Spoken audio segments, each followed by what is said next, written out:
Let us see the second part of the question. Calculate gain / benefit of merger. Calculate gain / benefit of merger. Gain / benefit of merger means increase in market value of the merged firm in comparison with two independent values. Increase in the market value of the merged firm in comparison with two independent values. That is what we understand as gain / benefit due to merger. It is required to be calculated like this: market value of merged firm minus market value of A plus market value of T before merger. That is the way it is calculated. Over here we know that market value of the merged firm is 28 lakhs. Market value of A Limited before merger is 20 lakhs. T Limited before merger is 8 lakhs. So we understand that gain / benefit of the merger is 0. Like that we understand.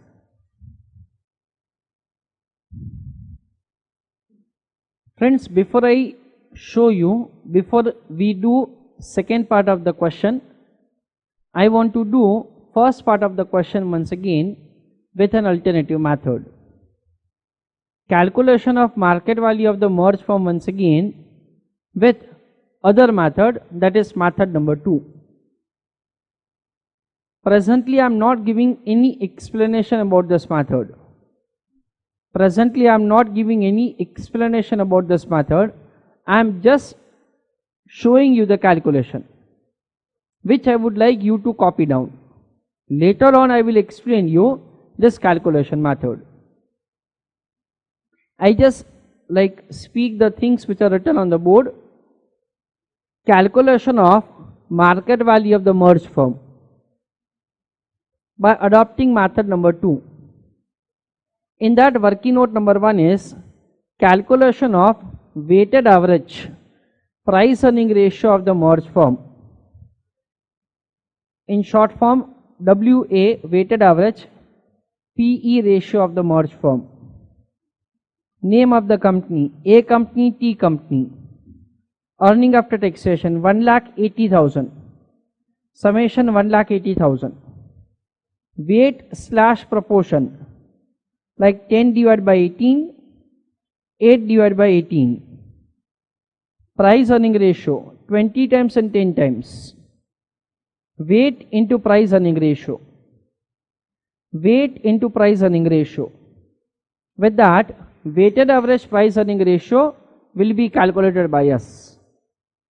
Please take down this much answer first of all.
Calculation of market value of the merged firm. It is EAT of the merged firm into price earning ratio of the merged firm. That is EAT of A before merger plus EAT of T before merger into weighted average price earning ratio of the merged firm.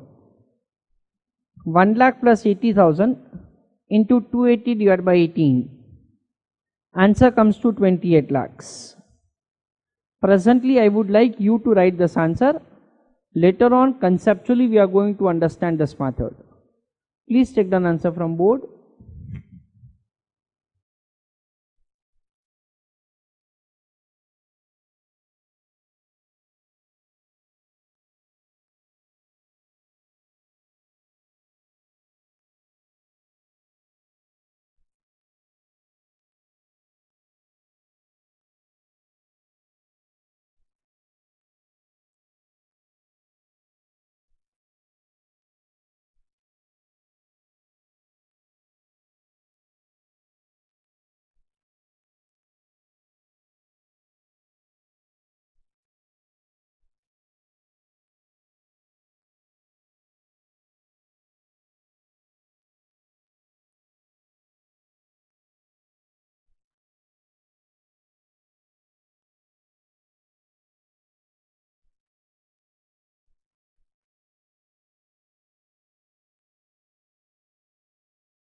Please write down a note. I am dictating a note to you.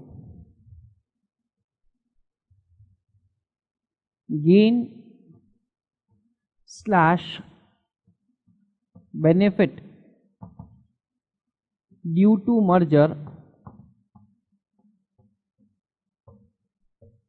means, comma, calculation of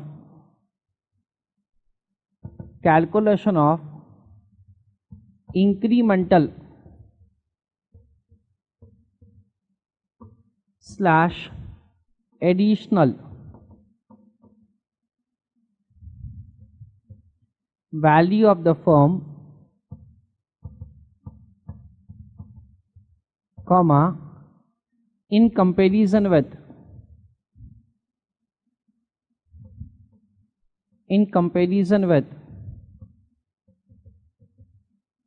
independent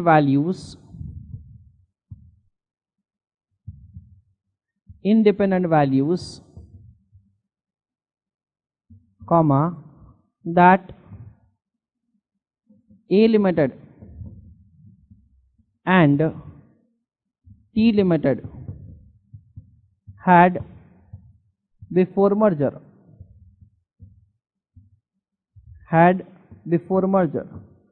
Full stop.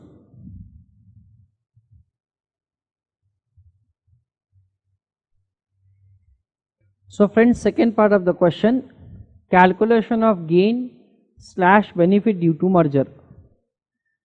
It is market value of merged firm minus market value of A before merger plus market value of T before merger.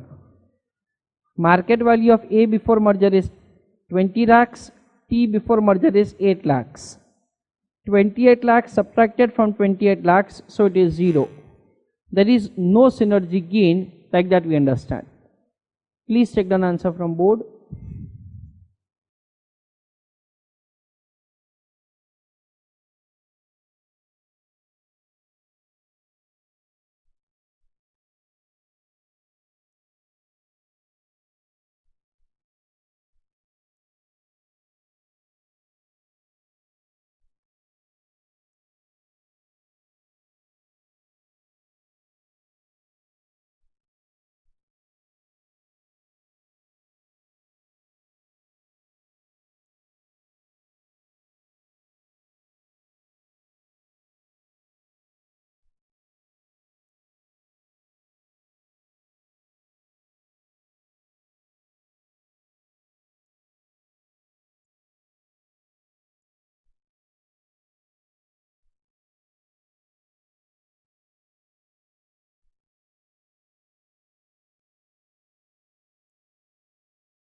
Further note, write down friends. Gain / benefit due to merger. Gain / benefit due to merger, comma, is calculated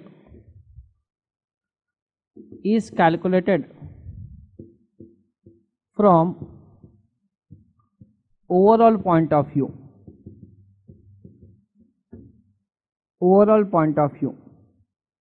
Comma, it is not found from either A limited point of view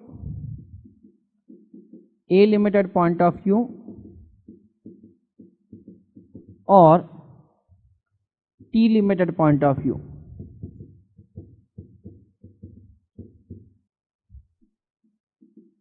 Full stop.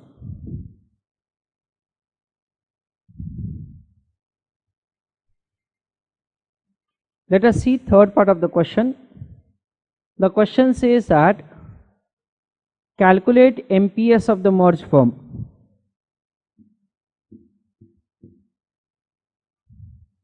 MPS attributable to shareholders of each firm. That is MPS attributable to A Limited in merged firm.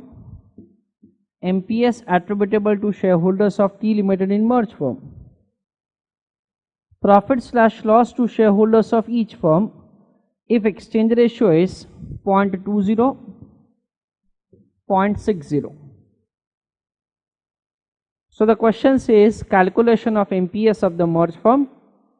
Then market price attributable to shareholders of A Limited, T Limited. Profit / loss to shareholders of A Limited, T Limited. If exchange ratio is 0.20 and if it is 0.60, that is the question. Everybody stop writing, let me explain.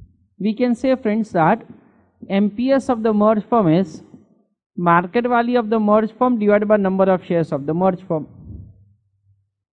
That is the way MPS of the merged firm can be found.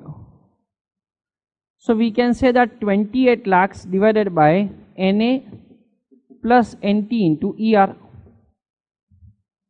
That is number of shares of acquiring company plus number of shares of target company into exchange ratio. We have been provided with two exchange ratio. One is 0.20, another is 0.60. So 28 lakhs divided by NA is 10,000, NT is 12,500 into 0.20. On the other hand, it is 28 lakhs once again divided by 10,000 plus 12,500 into 0.60. That is the way MPS can be found. Once again, the same simple story that we have as we had learned earlier. Whatever is the market price per share of the merged firm itself is market price attributable to the shareholders of A Limited in merged firm, and in case of T Limited, whatever is the market price per share of the merged firm into exchange ratio is market price attributable to shareholders of T Limited. Whatever market price attributable to them post merger will be compared with the market price pre-merger, and with that profit or loss will be found. That is the way we are required to work out the answer.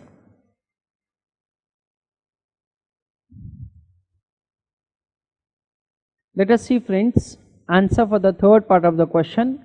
In that, first of all, calculation of market price per share of the merged firm. It is market value of merged firm divided by number of shares of the merged firm.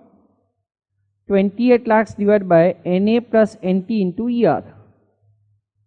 NA 10,000, NT 12,500 into ER, that is exchange ratio.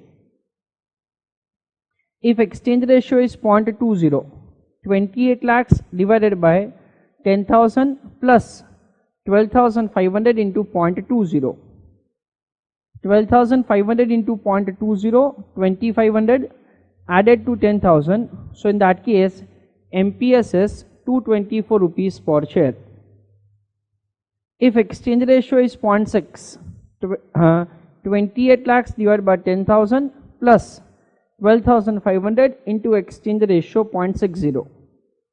12,500 into 0.60, that is 7,500 added to 10,000. So in that case, it is 160 rupees per share.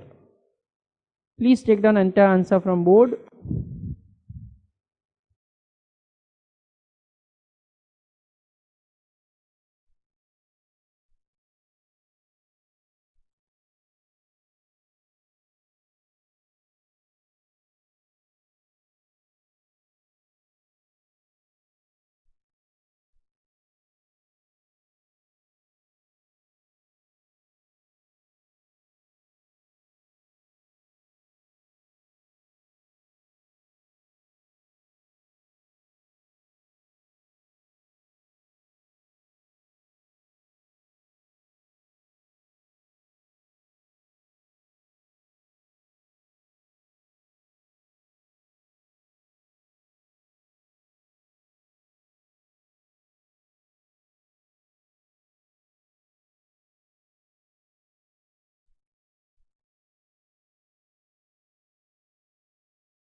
Let us see, friends, calculation of MPS attributable to shareholders of each firm and profit/loss to shareholders of each firm for different exchange ratio.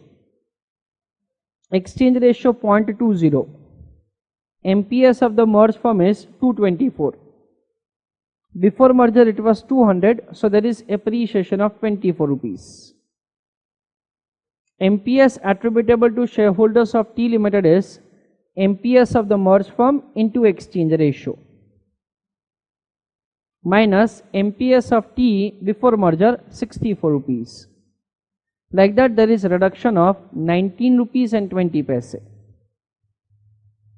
0.6.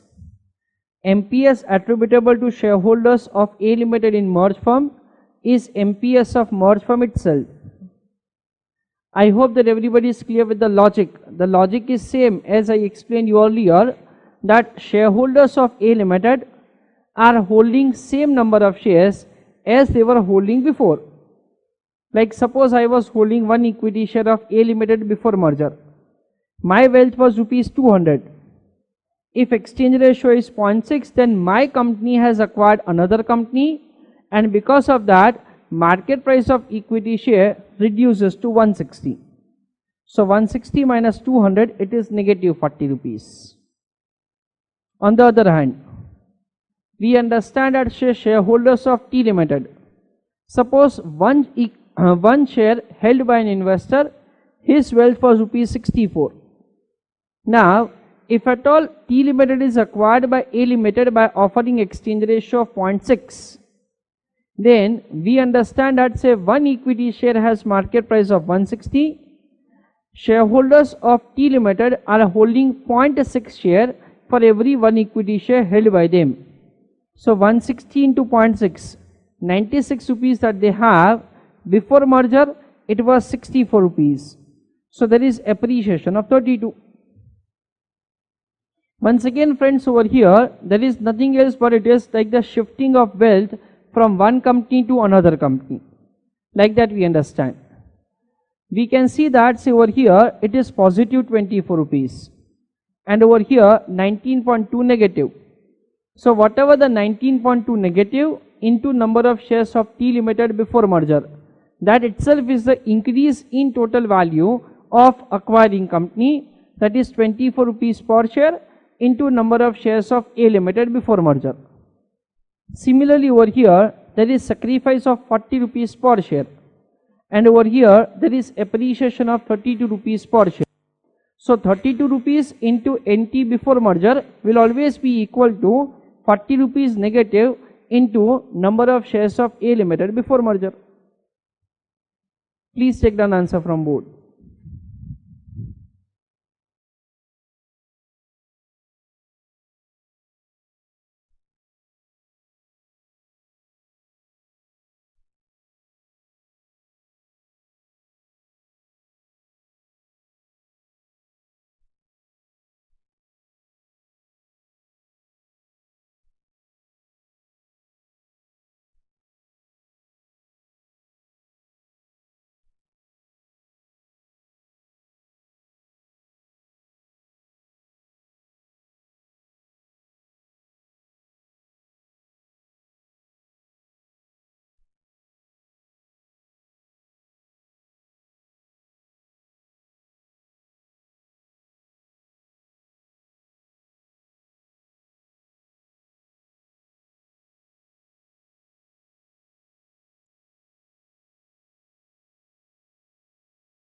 Fourth question.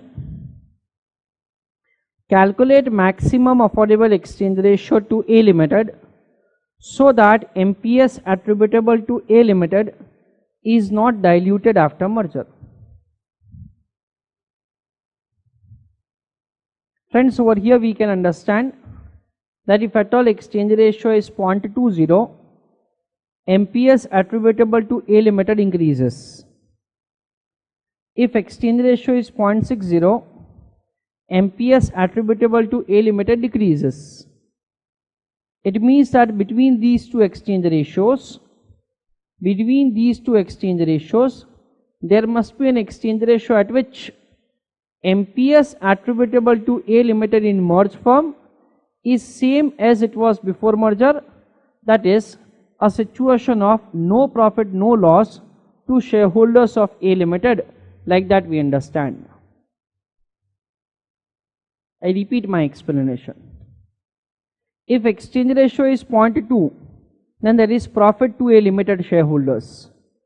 0.6, there is loss to A Limited shareholders. So between these two, there must be an exchange ratio at which there is a situation of no profit, no loss to shareholders of A Limited, which is required to be found over here in this question. We already have studied that from A Limited point of view, exchange ratio is expense. From A Limited point of view, exchange ratio is expense, like that we understand. So with the increase in exchange ratio, MPS attributable to A decreases and there is loss from profit to A Limited. Between the profit and loss, there must be an exchange ratio at which there is a kind of break-even situation, which we are required to find in this example, that is in this question.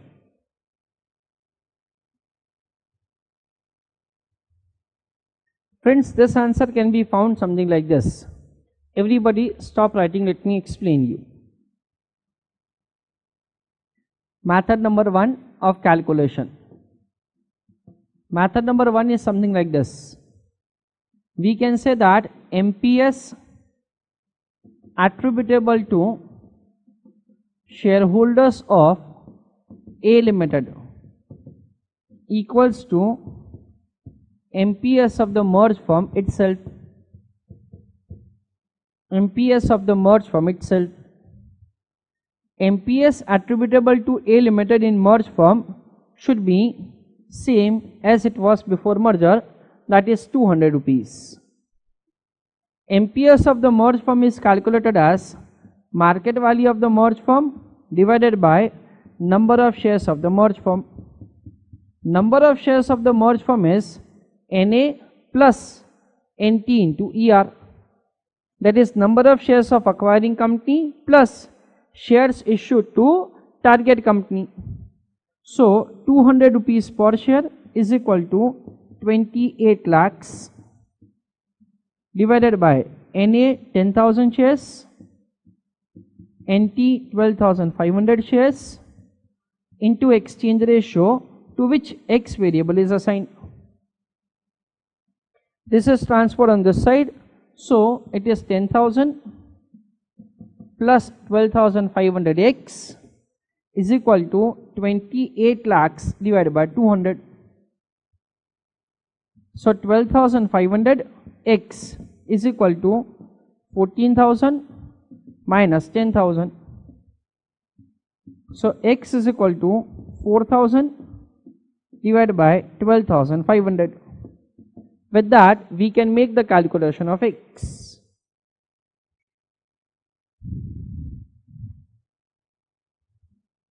Let us see, friends, calculation of maximum affordable exchange ratio, X variable assigned to it, to A Limited, so that MPS attributable to A Limited shareholders does not reduce post merger. Method number 1 of calculation, we understand logically that MPS attributable to shareholders of A Limited in merged firm is MPS of the merged firm itself. A Limited wants that MPS attributable to A Limited post merger should be equal to MPS of A before merger, and MPS of the merged firm is found as market value of merged firm divided by number of shares of acquiring company plus number of shares of target company into exchange ratio. This is 28 lakhs, this is 200, this is 10,000 shares, this is 12,500 shares, and it is X, that is exchange ratio. 10,000 plus 12,500 into ER transferred on this side, and market value of merged firm 28 lakhs divided by 200. That is MPS of A before merger is transferred from left to right. That is 28 lakhs divided by 200 is equal to 10,000 plus 12,500 X. 10,000 transferred on that side, so 14 minus 10 is equal to 12,500 X.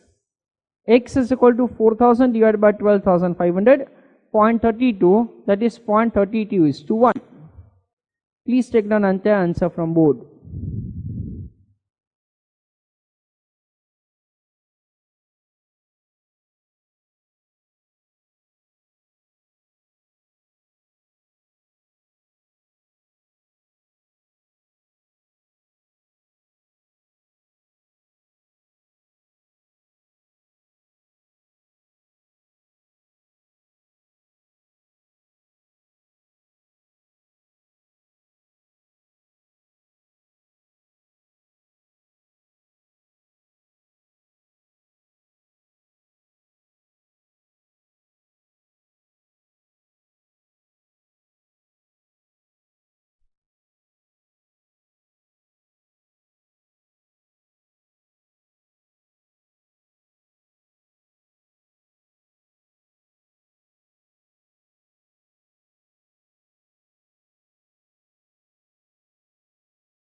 Friends, answer for the third part of the question can be calculated by an alternative method also.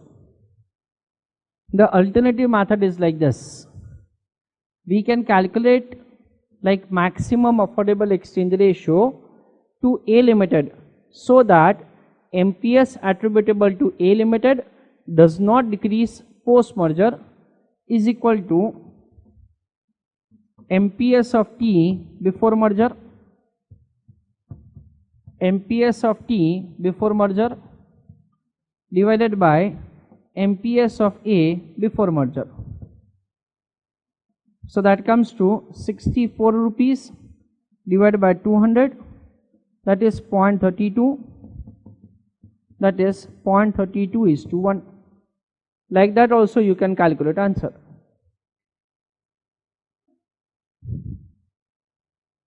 So friends, method number 2 is exchange ratio calculated as MPS of T before merger divided by MPS of A before merger.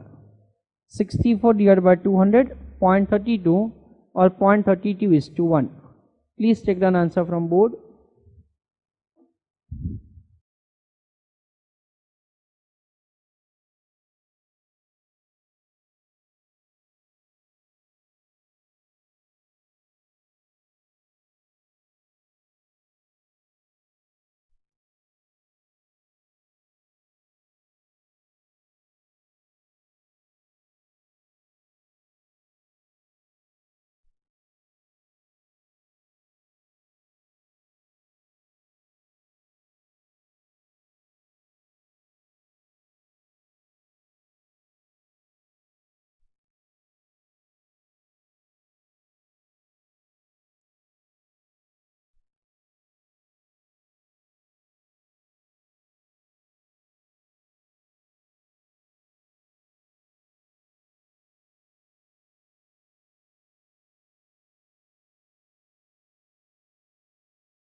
Friends, in our shortcut method, whatever the formula that we have in method number 2, it can be applied subject to the condition that there is no synergic gain.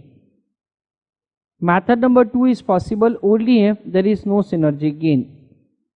Whatever formula that we are having in our method number 2 is simplification of the formula of method number 1. I am giving explanation about the derivation of the formula. Everybody is requested to stop writing. Let me explain. We know that MPS attributable to shareholders of A Limited in merged firm is MPS of the merged firm itself. Shareholders of A Limited wants that it should be MPS of A before merger. MPS of the merged firm is market value of merged firm divided by number of shares of the merged firm. Number of shares of the merged firm is NA plus NT into ER. We know that if at all there is no synergic gain, then market value of merged firm is market value of A before merger plus market value of T before merger. Like that we understand. Market value of A before merger can be found as NA into MPS of A. Market value of T before merger can be found as NT into MPS of T before merger. NA multiplied over here, NT into ER multiplied over here. Market value of A is written as MPS of A into NA. Market value of T is written as MPS of T into NT. Like that, so we will have this kind of equation. You can see that MPS of A into NA, MPS of A into NA on both the sides, so it can be cancelled. So MPS of A into NT into ER equals to MPS of T into NT. Once again, NT is cancelled. So we can say that exchange ratio equals to MPS of T before merger divided by MPS of A before merger. Like that we can make the calculation of exchange ratio. Please take down answer from board, friends.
Fifth part of the question.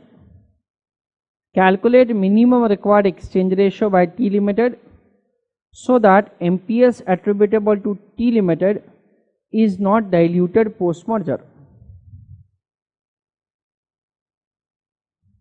We can see, friends, that if at all exchange ratio is 0.2, then in that case shareholders of T Limited has loss. If exchange ratio is 0.6, then in that case shareholders of T Limited has profit. The question says that what is the minimum required exchange ratio by T Limited so that there is a situation of no profit, no loss. We can make calculation of the answer like this. Everybody stop writing, let me explain. We can say that MPS attributable to shareholders of T Limited in merged firm is MPS of the merged firm into exchange ratio. Shareholders of T Limited require that MPS attributable to them post merger should be ₹64. MPS of the merged firm is calculated as market value of merged firm divided by NA plus NT into ER. That is what the MPS of the merged firm multiplying with exchange ratio. Market price per share attributable to shareholders of T Limited should be same as it was before merger, 64 rupees. Market value of merged firm is 28 lakhs into exchange ratio X divided by 10,000 plus 12,500 into X. It is transferred on this side, so it is 10,000 plus 12,500 into X is equal to 28 lakhs X divided by 64.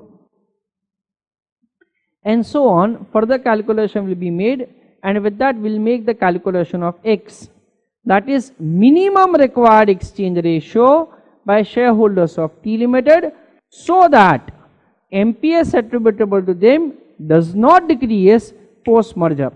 Like that we understand. Once again, since there is no synergy gain, there are two methods by which we can make calculation of answer. There are two methods based on which we can make the calculation of answer. This is the first logical method that we are having for calculation of answer. Then I will explain you method number 2.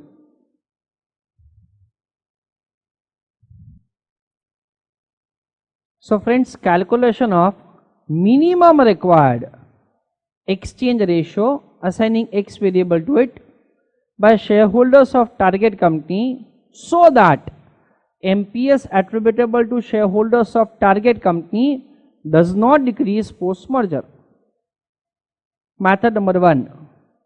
We know that MPS attributable to shareholders of target company in merged firm is market price per share of the merged firm into exchange ratio.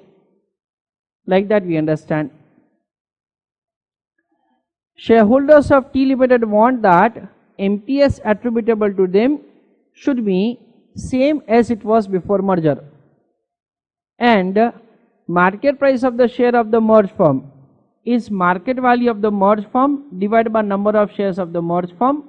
This is MPS of the merged firm into exchange ratio is MPS attributable to shareholders of target company.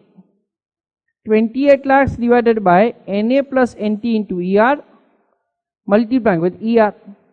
This is the number of shares of the merged firm, and this is MPS of T Limited before merger, 64 rupees. This is 10,000, this is 12,500, and X is the variable assigned to exchange ratio. This value transferred over here and 64 rupees transferred over there. 28 lakhs divided by 64 is equal to 10,000 plus 12,500 into X. Answer of this component is 43750x. So 43750x minus 12,500x is equal to 10,000. So x is equal to 10,000 divided by difference of this two, that is 31250. X value can be found as 0.32, or we can say that it is 0.32:1. Please take down entire answer from board.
Method number 2 of calculation of minimum required exchange ratio by shareholders of T company so that MPS attributable to them does not reduce post merger. It is MPS of T before merger divided by MPS of A before merger. MPS of T before merger is 64 rupees. MPS of A before merger is 200 rupees. So it is 0.32 or 0.32:1. Method number 2 can only be applied if there is no synergy gain. If there is no synergy gain. Please write an answer from both.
Let us have understanding of the derivation of the formula that we have applied in method number 2.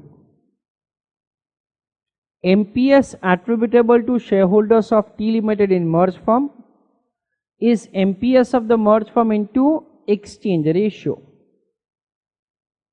MPS of the merge firm is calculated as market value of the merge firm divided by number of shares of the merge firm into exchange ratio, and it should be equal to MPS of T Limited before merger.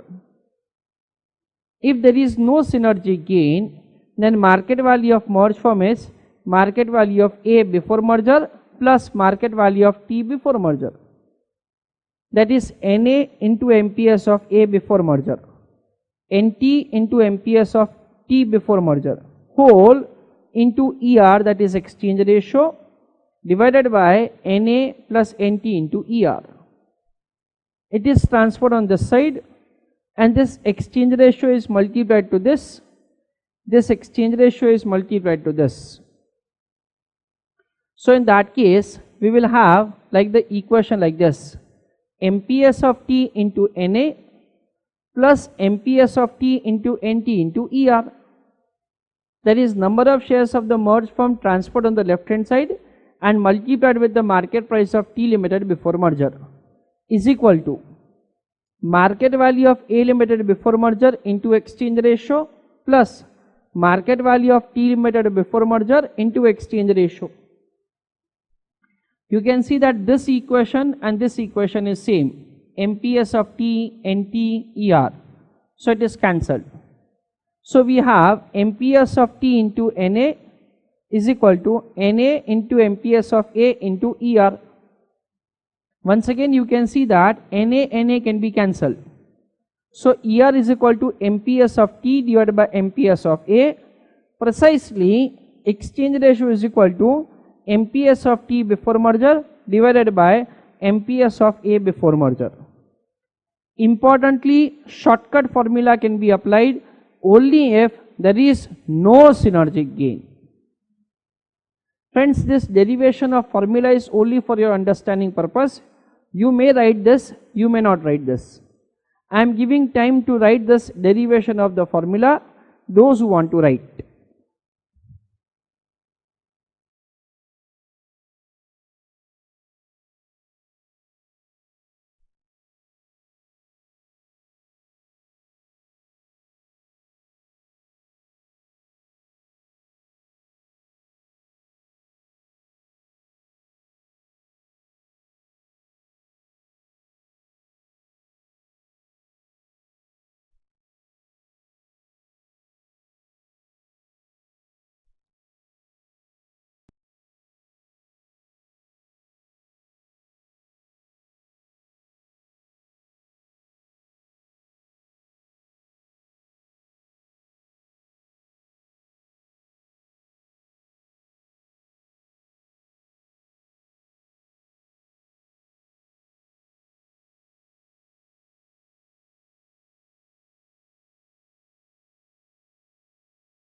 Please write on a note. I am dictating a note to you.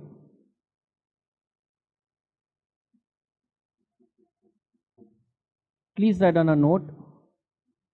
In calculation of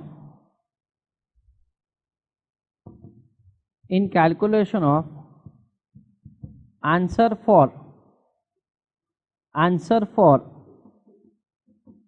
minimum required ER by T limited and maximum affordable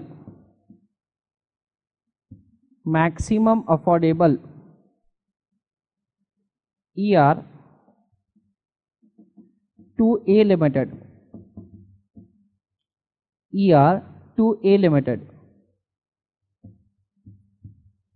we can apply method number 2 comma subject to condition that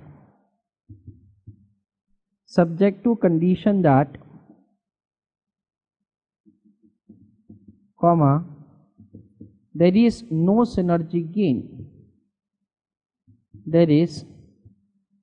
synergy gain.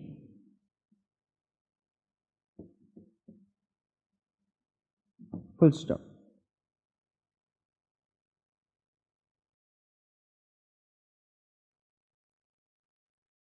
Let us have conceptual understanding of the question, friends. We understand that if at all there is no synergy gain, in terms of increase in the market value of the merged firm, then one of the following three situations is possible. Exchange ratio may be equal to break-even exchange ratio. That is 0.32 in this example. In that case, for shareholders of A limited and T limited, there is a situation of no profit, no loss.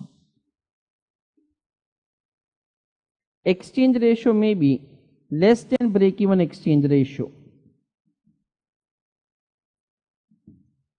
If it is less than break-even exchange ratio, then in that case, shareholders of A limited will have profit and shareholders of T limited will have loss.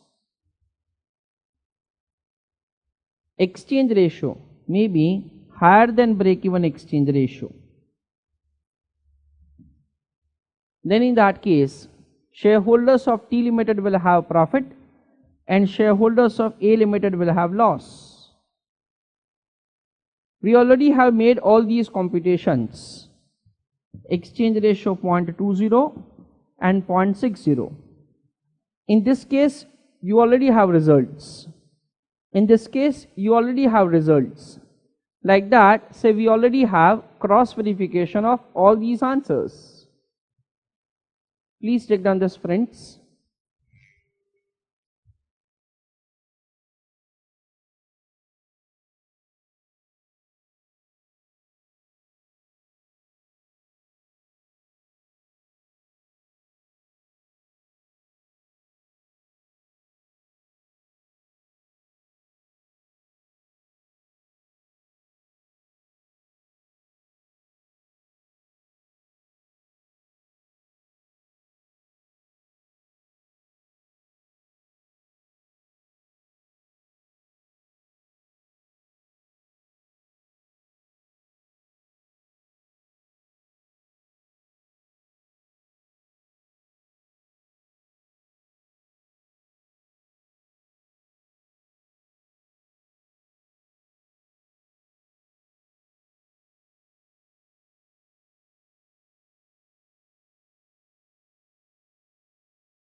Let us see next question.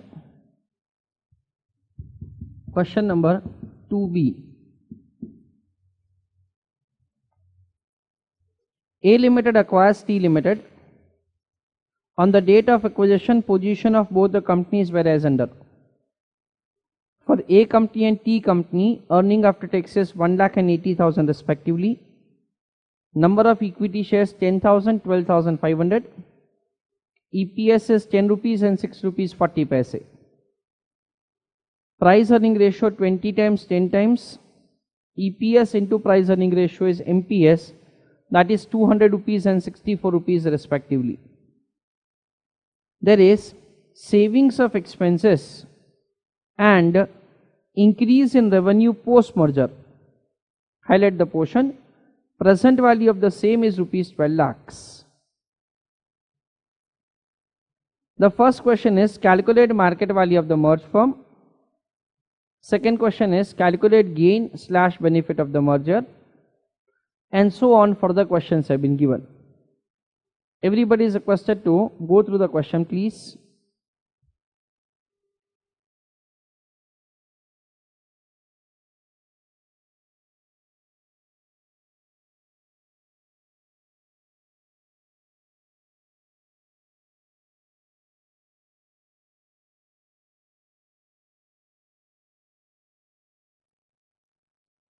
Friends, over here the question is very simple. Due to merger, there will be savings of certain expenses. There is increase in net revenue. Discounted value of the same is provided as rupees 12 lakhs. So we can say that as far as the market value of the merged firm is concerned, it is equal to market value of A before merger plus market value of T before merger plus synergy gain. Market value of A before merger, as we already have calculated, it is an amount of 20 lakhs. Market value of T before merger, as we already have calculated, it is 8 lakhs. Amount of synergy gain is 12 lakhs. So summation of this is 40 lakhs. That is what we understand is the market value of the merged firm. The second question says that calculate gain / benefit due to merger. It can be calculated as market value of the merged firm minus market value of A before merger plus market value of T before merger. So it is 40 lakhs minus 28 lakhs, that comes to an amount of 12 lakhs. That is what we understand is the amount of benefit / gain due to merger, like that we understand.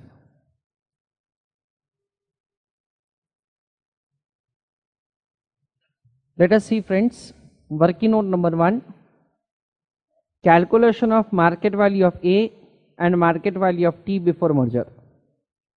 It is the same working note that we already have prepared in the earlier question.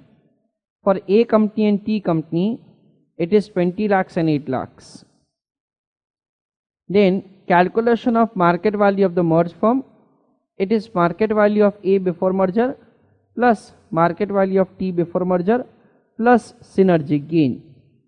20 lakhs, 8 lakhs, 12 lakhs, in total it is 40 lakhs.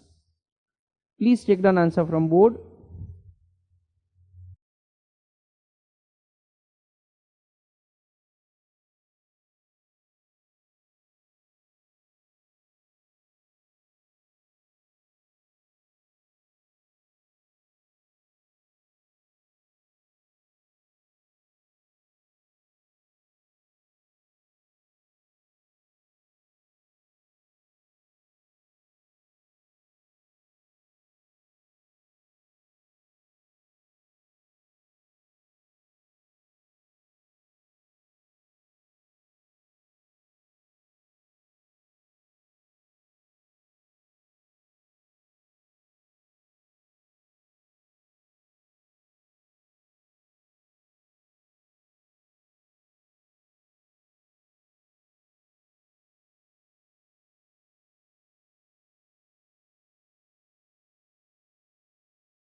Next is calculation of gain slash benefit of the merger.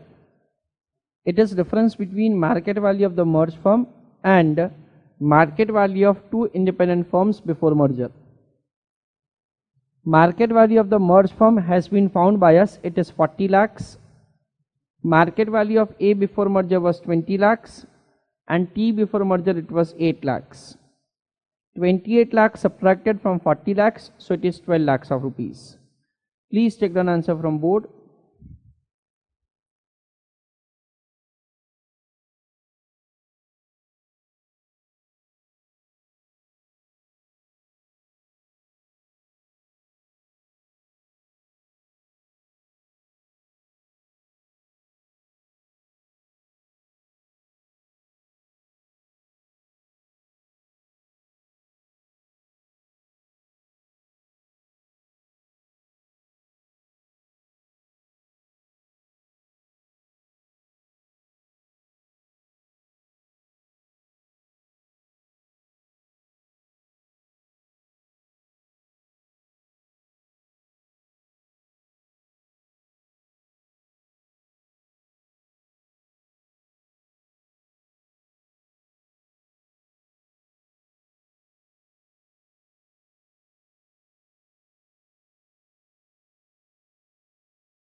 Let us see the third part of the question. Third part of the question says that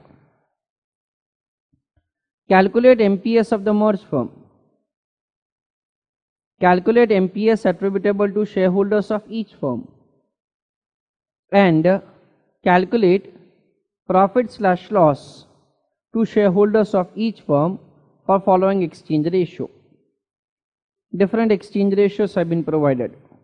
For each of the exchange ratio, we are required to make the calculation of MPS of the merged firm, that is market value of the merged firm divided by number of shares of the merged firm. Then MPS attributable to shareholders of A Limited is MPS of the merged firm itself. MPS attributable to shareholders of T Limited is MPS of the merged firm into exchange ratio. Like that, so we are required to make the calculation of MPS attributable to shareholders of each firm. From that, MPS of each of the firm before merger will be subtracted in order to make the calculation of profit slash loss to shareholders of each firm for all the different exchange ratios. That is what the kind of calculation which we are required to do.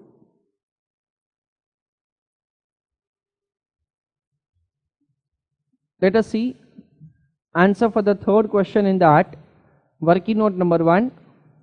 Calculation of MPS of the merged firm. Serial number 1, exchange ratio 1.20. 10,000 plus 12,500 into 1.2. So this is the number of shares of the merged firm. Market value of merged firm 40 lakhs divided by number of shares 25,000. So MPS is 160. Exchange ratio 0.8. 12,500 into 0.8, like that number of shares of the merged firm 20,000, 40 lakhs divided by 20,000, that is 200, and so on. MPS of the merged firm for different exchange ratio is found. Please take down this answer.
Students are requested to concentrate over here.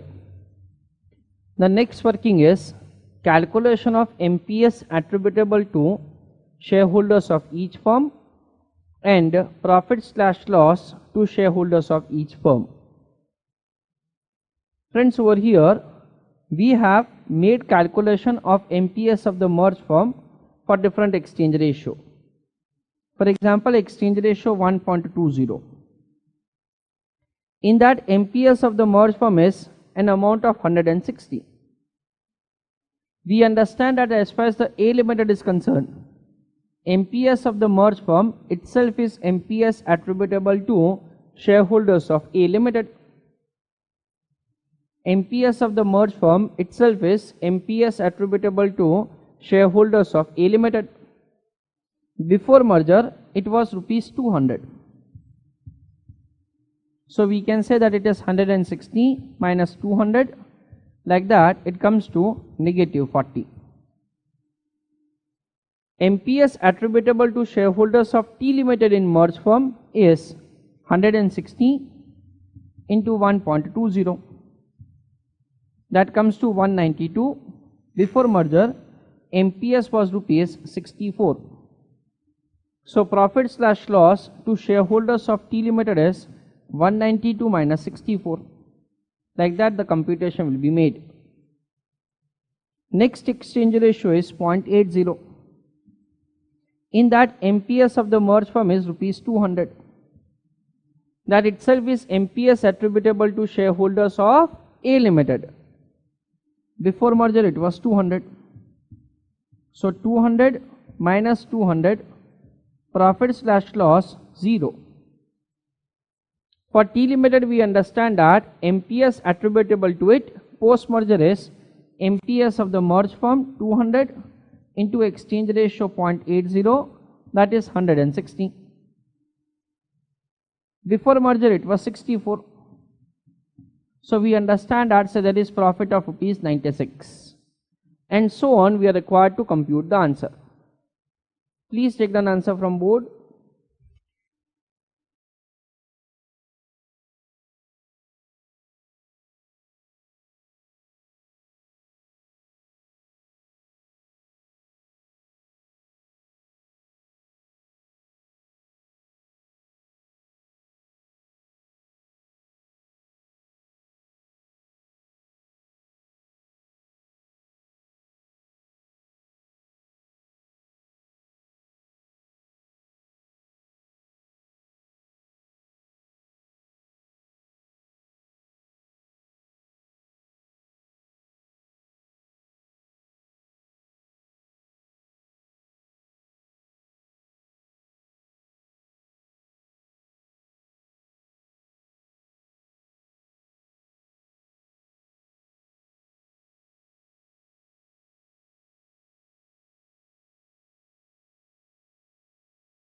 Students are requested to stop writing. Let me explain you. If there is synergy gain,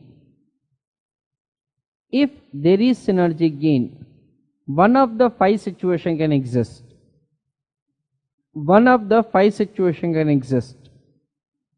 First situation, entire synergy gain advantage transferred to T Limited. Exchange ratio is 0.8.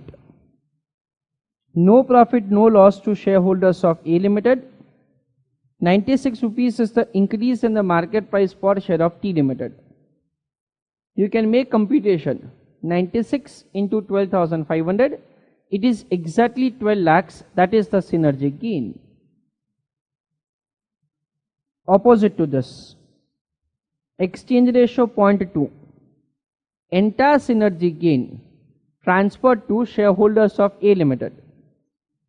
There is no profit, no loss situation to shareholders of T Limited, and for shareholders of A Limited, you can see that increase in the market price of the share by 120 rupees.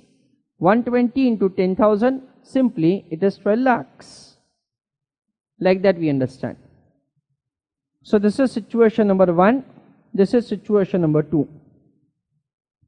Third situation. It is a situation between these two situations.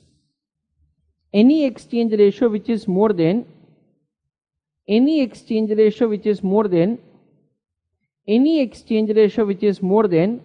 minimum required exchange ratio by T Limited and maximum affordable exchange ratio to A Limited. It is indicating that there is a proportion in which the advantage of synergy gain is shared by both the companies. Exchange ratio 0.48. Exchange ratio 0.48. You can see that MPS attributable to A as well as T increases. 50 rupees into 10,000 number of shares. 5 lakh rupees of synergy gain transferred to shareholders of A Limited, and 56 into 12,500. 7 lakh rupees synergy gain transferred to shareholders of T Limited. So there is a proportion in which the advantage of synergy gain is transferred between shareholders of two companies. That is what we can see. You can very well understand, if at all in this question we are required to find minimum required exchange ratio by T Limited so that MPS attributable to shareholders of T Limited does not reduce post merger. In that case we will get this answer, and that is by applying method number 1 that we have studied in our last question. Method number 2 cannot be applied. Method number 2 has answer of 0.32, that is 64 rupees divided by 200. We understand that is incorrect answer because the answer is 0.20. Similarly, maximum affordable exchange ratio to A Limited so that MPS attributable to A Limited does not reduce post merger is 0.8. In that case, you can once again understand method number 2 cannot be applied because in that case the answer is once again 0.32, which is wrong. These two are like the extreme situations, which is indicating that exchange ratio is more than what A Limited can afford. This is indicating exchange ratio is less than what minimum T Limited requires.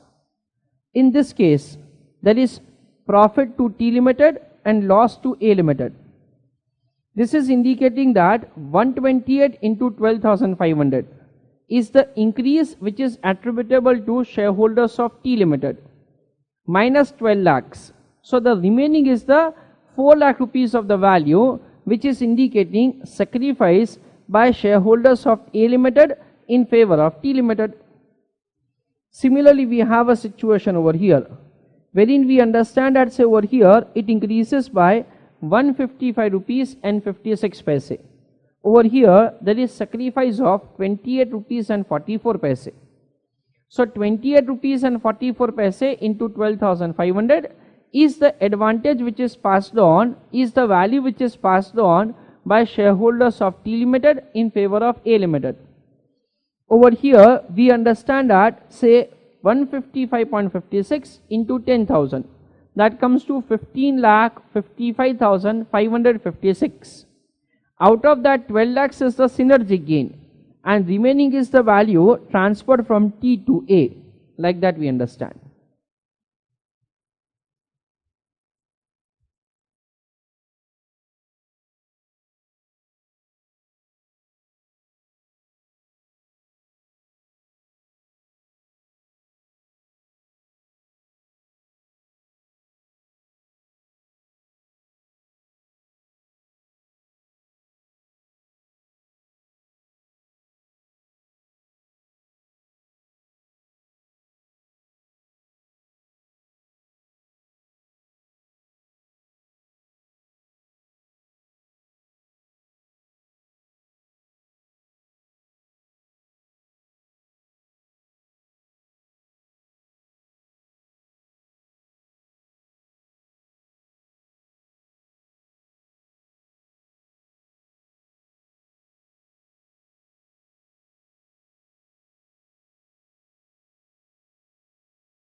Everybody is requested to stop writing. Let me explain. We understand that if at all there is synergic gain, then in that case one of the 5 situation can take place. Exchange ratio may be equal to X, exchange ratio may be equal to Y. X exchange ratio is indicating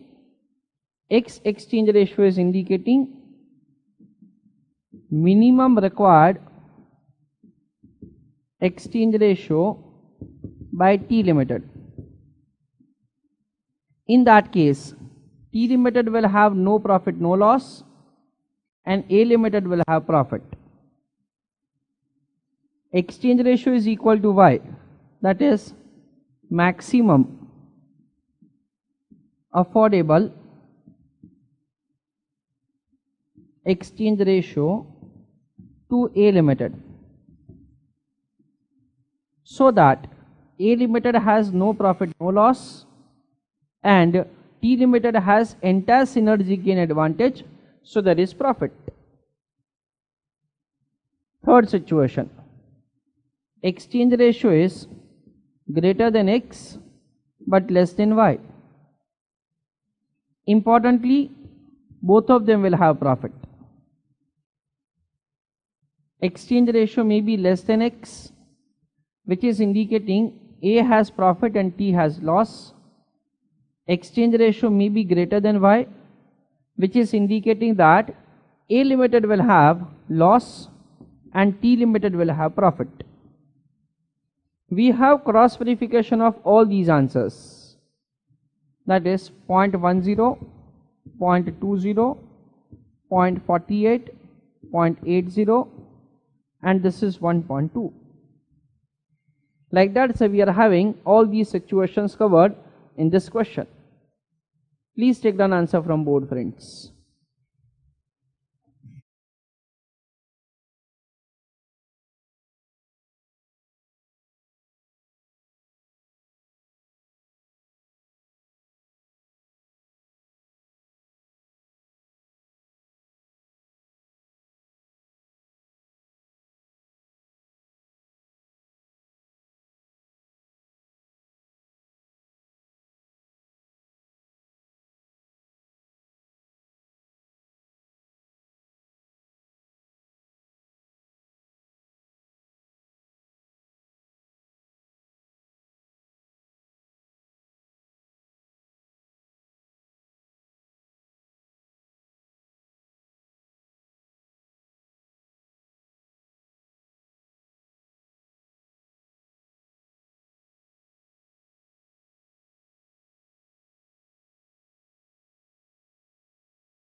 Let us see question number 2C.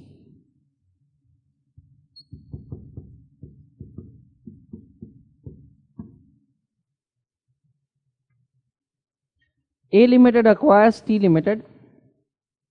On the date of acquisition, position of both the companies were as under. A Limited and T Limited, earning after taxes 1,80,000. Number of shares 10,000, 12,500. EPS 10 rupees and 6 rupees 40 paise. Price earning ratio 20 times and 10 times. MPS is EPS into price earning ratio 264 respectively. If price earning ratio of the merged firm is same as of A Limited pre-merger, PE ratio of the merged firm is same as of A Limited pre-merger, calculate 1. Market value of the merged firm, 2. Benefit/gain due to merger. Please go through the question, friends.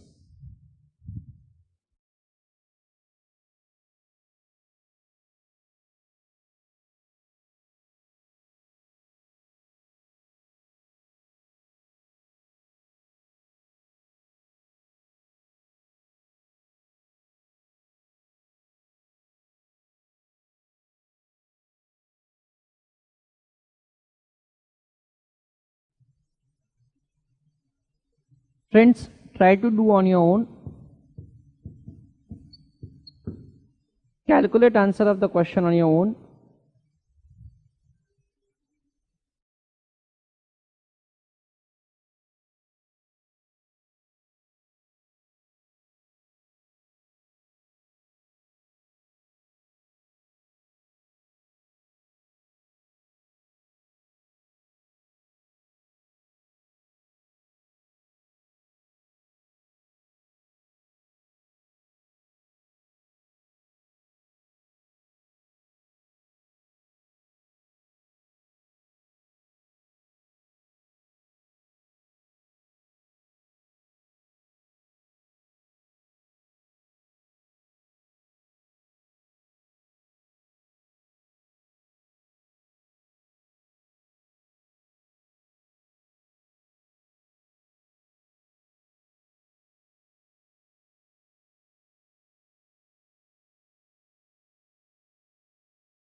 Friends, in the first part of the question says that calculate market value of the merged firm.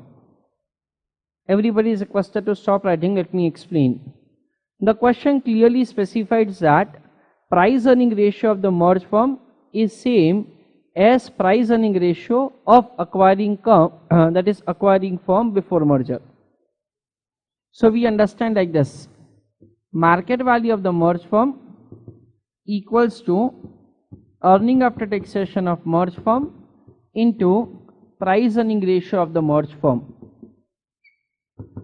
Because importantly, you have been provided with the information about price earning ratio of the merged firm. So it is earning after taxation of merged firm into 20 times. Like that we are required to compute answer. Friends, importantly, we understand that there is no information provided regarding increase in earning after taxation of merged firm. No information is provided regarding increase in earning after taxation of merged firm. So we understand that EAT of A before merger,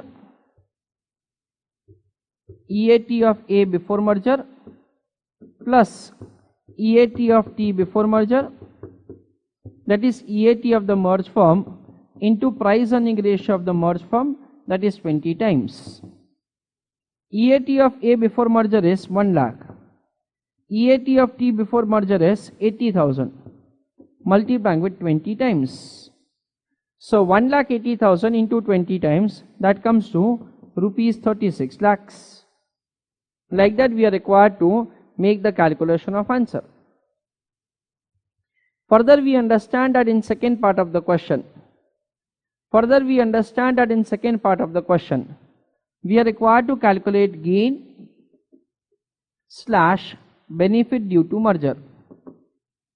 We are required to calculate gain slash benefit due to merger. It is calculated as difference between market value of the merged firm and market value of A plus market value of T before merger. Market value of A plus market value of T before merger. Market value of the merged firm is 36 lakhs. Market value of A before merger 20 lakhs and T before merger 8 lakhs. So we understand that say 36 lakhs minus 28 lakhs. So that comes to an amount of 8 lakhs. That is like synergy gain of an amount of rupees 8 lakhs. We understand that's a benefit slash gain due to merger with an amount of rupees 8 lakhs. Like that we understand.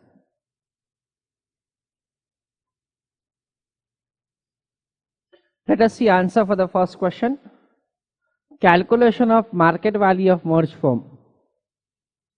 It is EAT of the merged firm into price earning ratio of the merged firm. EAT of the merged firm is EAT of A before merger plus EAT of T before merger into price earning ratio of the merged firm. EAT of A before merger is 1 lakh. EAT of T before merger is 80,000. So 1 lakh plus 80,000 into 20 times.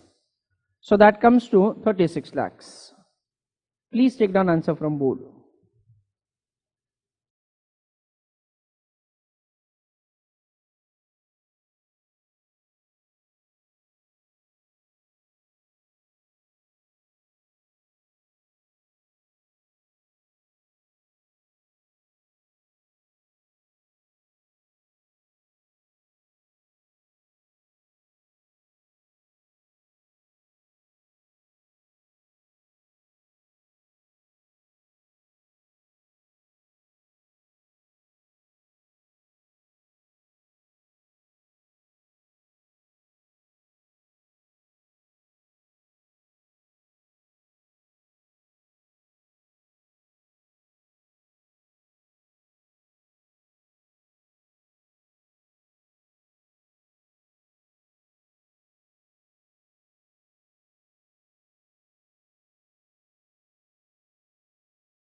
Let us see the second part of the question's answer. Calculation of gain slash benefit of the merger. It is difference between market value of the merged firm and market value of two independent firms before merger. That is market value of A before merger plus market value of T before merger. Summation of this is subtracted from market value of merged firm. Synergy gain that is benefit slash gain due to merger, is calculated by taking both the companies into account together. It is not calculated only for A Limited or only for T Limited. It is calculated taking into account both companies together. So 10,000 shares into 200, 20 lakhs. 12,500 shares into 64, 8 lakhs. 28 lakhs subtracted from 36 lakhs. So it is 8 lakhs of rupees. Please take down answer from board.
Let us have a conceptual understanding of the question. As far as the computation of the answer is concerned, it is over. Now let us have conceptual understanding of the question. In this question we can see that market value of the merged firm is greater than market value of A Limited before merger and market value of T Limited before merger. Market value of A Limited before merger is 20 lakhs. Market value of T Limited before merger is 8 lakhs. While merged firm has market value of 36 lakhs. Market value of the merged firm is more than market value of the two independent firms. So in that case, we understand that synergistic gain is there for an amount of rupees 8 lakhs. Friends, we understand importantly like this. At our second level, we have studied one of the formula for calculation of cost of equity. It is 1 divided by price earning ratio. At our second level, we have studied one of the formula as cost of equity equals to 1 divided by price earning ratio. We understand basically that with the increase in price earning ratio, cost of equity decreases and vice versa. With increase in price earning ratio, cost of equity reduces and vice versa. Like that we understand. As far as the value of the firm is concerned,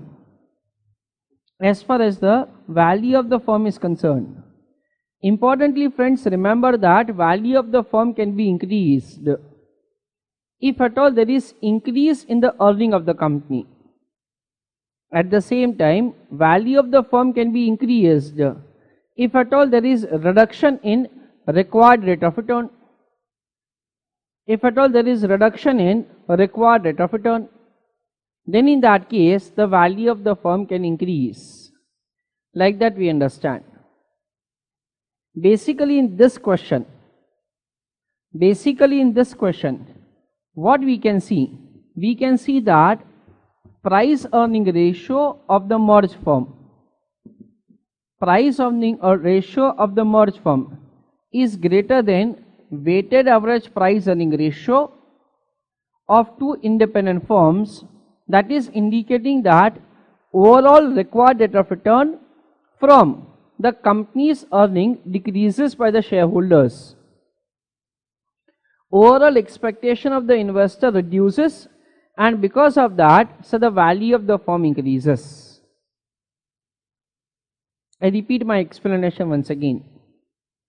As far as the value of the firm is concerned, definitely value of the firm can be increased with increase in earning, with savings of expenses. With that, value of the firm can be increased. However, at the same time, if at all a required rate of return of the investor reduces, discounting factor reduces, then with that, value of the firm increases. Like that we understand. Over here, we know that cost of equity has a formula as 1 divided by price earning ratio. Cost of equity has a formula as 1 divided by price earning ratio. So with increase in price earning ratio, cost of equity reduces, and effect of that is indicated in form of incremental increase in market value of the firm. So we have a situation like this. Like that we understand. We can say that as far as the A Limited is concerned and T Limited is concerned, earning after taxation of A Limited is 1 lakh, earning after taxation of T Limited is 80,000, summation of that is 1,80,000. So proportion slash weight, 1 lakh divided by 1,80,000, that is 10 divided by 18, 80,000 divided by 1,80,000, that is 8 divided by 18, multiplying with the price earning ratio. For A Limited it is 20 times, and for T Limited it is 10 times. So weight into price earning ratio, 20 into 10 divided by 18, that is 200 divided by 18. 10 into 8 divided by 18, that is 80 divided by 18. Answer of this is 280 divided by 18. This is what we understand as weighted average price earning ratio of the merged firm. We can say that the market value of the merged firm based on market value of the merged firm based on this weighted average price earning ratio will be 1,80,000. That is earning after taxation of merged firm 1 lakh plus 80,000 into 280 divided by 18. So 1,80,000 into like 15.555555 like that, and it comes to an amount of rupees 28 lakhs. It comes to an amount of 28 lakhs. Like that we understand. So if at all price earning ratio of the merged firm is anything which is greater than 15.56 times, price earning ratio of the merged firm which is anything more than 15.56 times, then in that case indirectly you have been provided with the information about synergy gain. Indirectly you have been provided with the information about synergy gain, and in that case market value of the merged firm will be higher than 28 lakhs of rupees, that is market value of two independent firms before merger. Market value of two independent firms before merger, like that we understand. That is the way we can have understanding of the answer.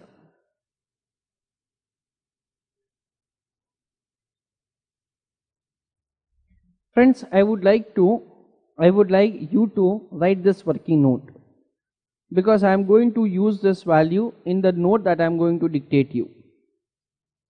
The working note is like this. Working note for calculating weighted average price earning ratio of the merged firm, which I just explained to you. Name of the company A Limited and T Limited. Earning after taxes 1,80,000. Total it is 1,80,000. 1 lakh divided by 1,80,000, that is 10 by 18. 18,000 divided by 1,80,000, 8 by 18. Price earning ratio into weight / proportion, summation of which is definitely 1. So weight into price earning ratio, and this is what the weighted average price earning ratio of the merged firm. So the weighted average price earning ratio of the merged firm is 280 divided by 18, that is 140 divided by 9, so it is 15.555555 times. That is what we have weighted average price earning ratio of the merged firm. I would like you to write this working note, because the note which I am going to dictate you, in that I am going to use this value. Please take down answer.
Please write on a note. I am dictating note to you. You are requested to write down note along with me.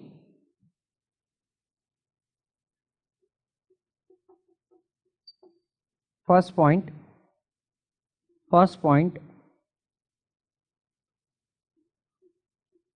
market value of merged firm. Market value of merged firm, comma, can be higher than can be higher than market value of two independent firms. Market value of two independent firms, comma, if there is increase in earning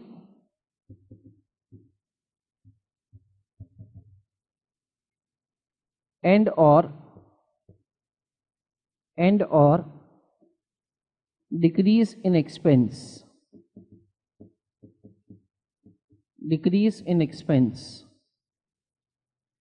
in bracket write down, keeping all other things constant, keeping all other things constant, bracket over and full stop. With paragraph write down, with the same earning,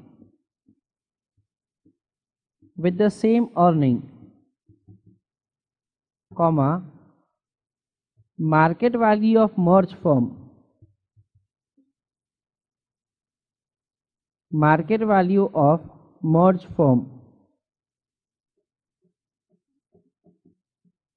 comma, can be higher than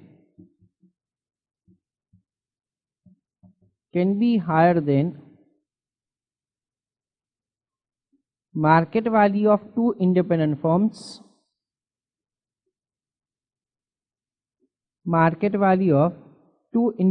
firms,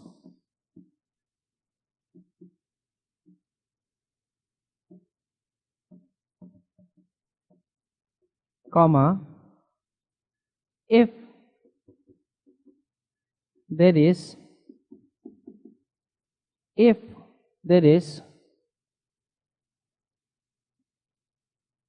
reduction in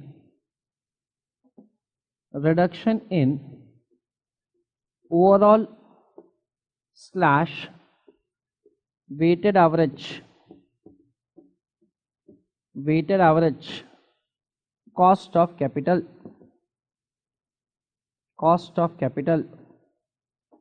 full stop.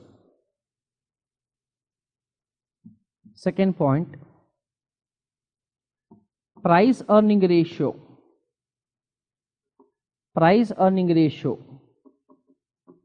is indicating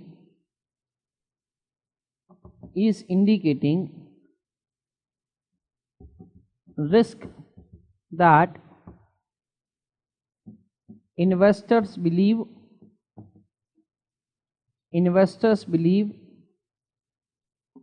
that company has,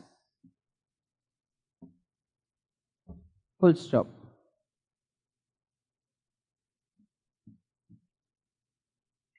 Lower price earning ratio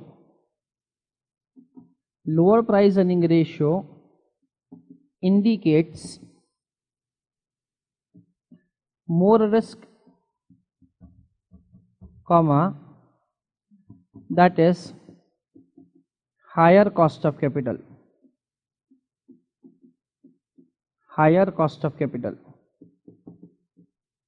and vice versa,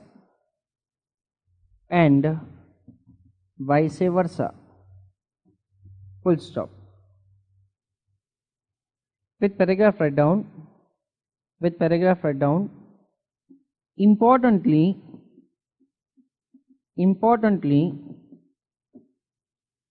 if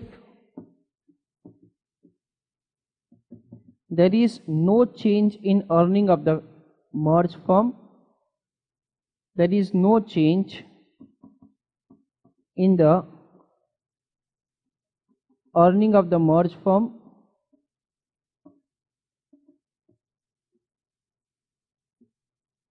and PE ratio of the merged firm PE ratio of the merged firm, comma, is simple weighted average,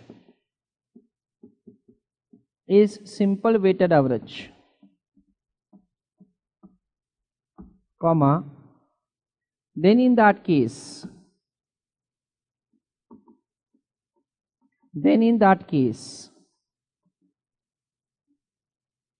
benefit slash gain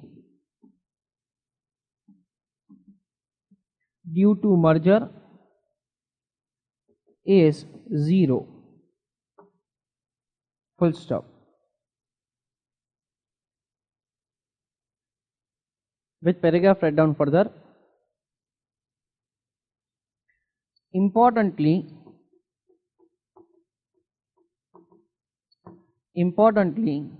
if price earning ratio of the merged firm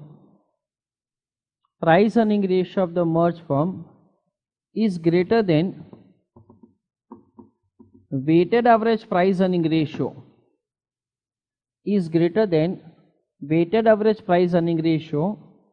of two independent firms,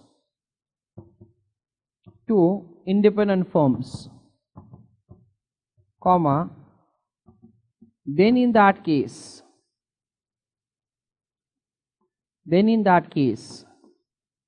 market value of merged firm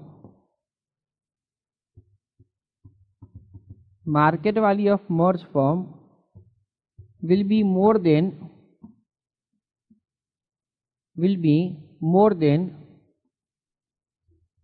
market value of two independent firms,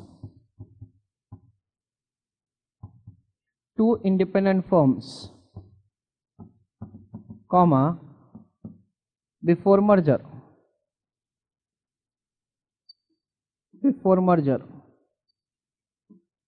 full stop. In this question,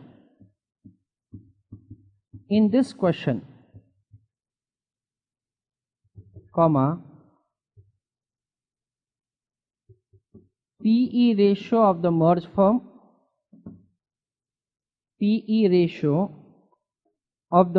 firm,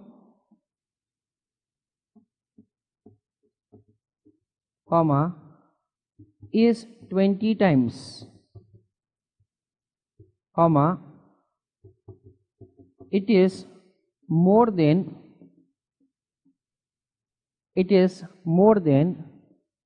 weighted average price earning ratio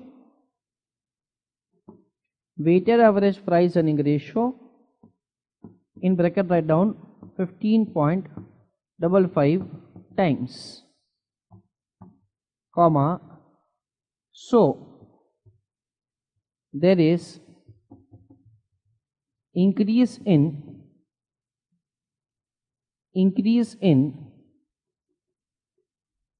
market value of merged firm, full stop. Which paragraph write down? We understand that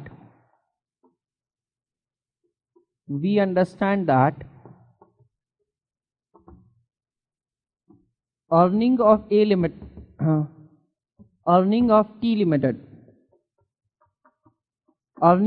Limited, which was subject to multiplier of 10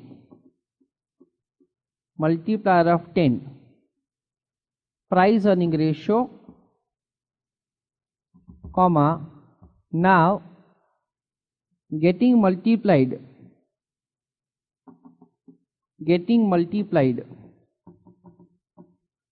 by 20, full stop. So difference between both of them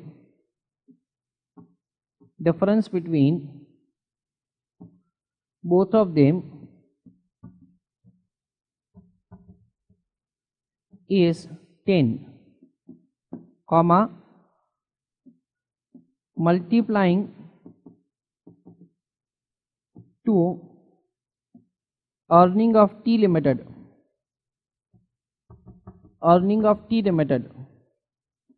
rupees 80,000, comma,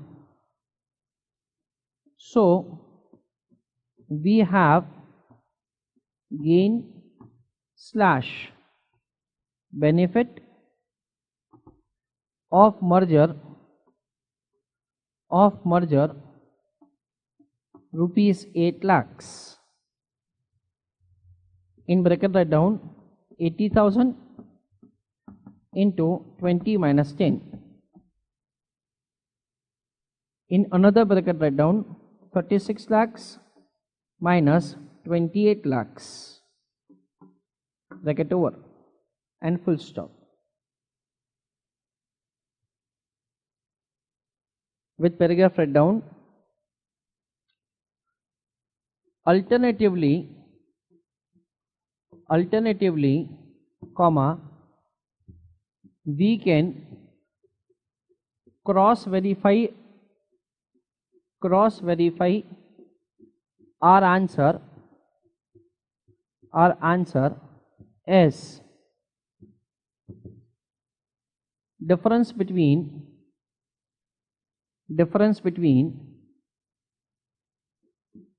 PE ratio of the merged firm and weighted average price earning ratio, comma, multiplied by EAT of merged firm,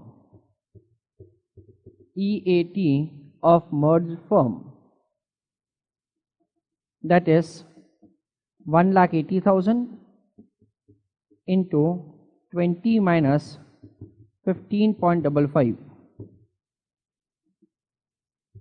that comes to an amount of rupees 8 lakhs. Full stop. With paragraph write down write down third point. We have not been provided with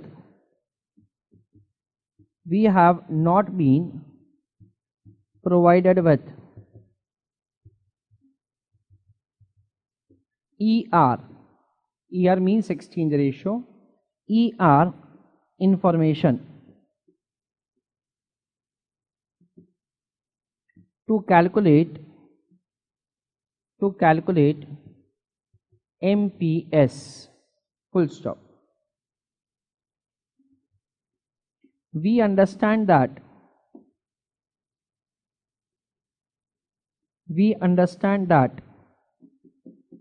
if ER information is given,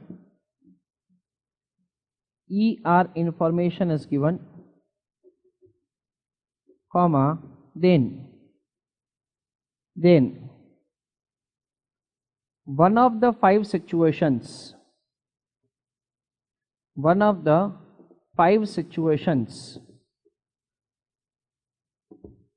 underline the word 5 situations, comma, would be possible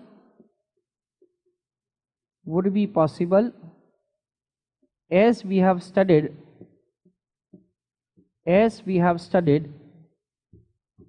in question number 2B for Bombay.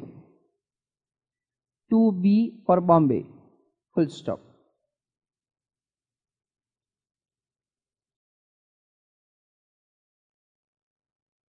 Let us see question number 2D.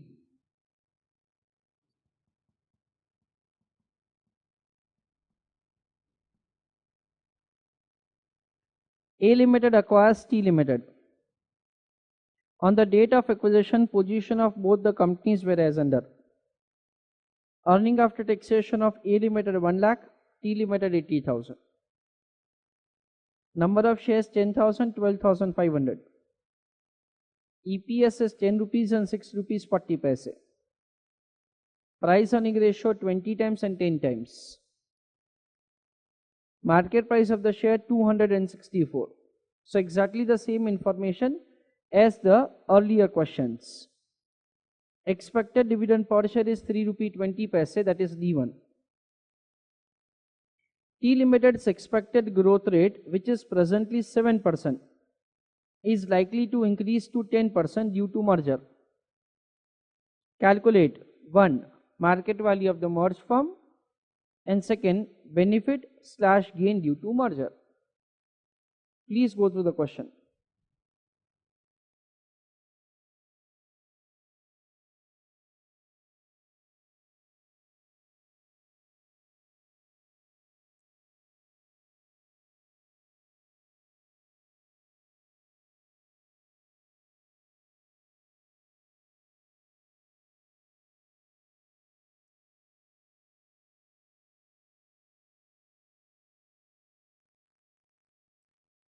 Friends, in the first part of the question, we are required to calculate market value of the merged firm. Market value of the merged firm will be calculated as market value of A before merger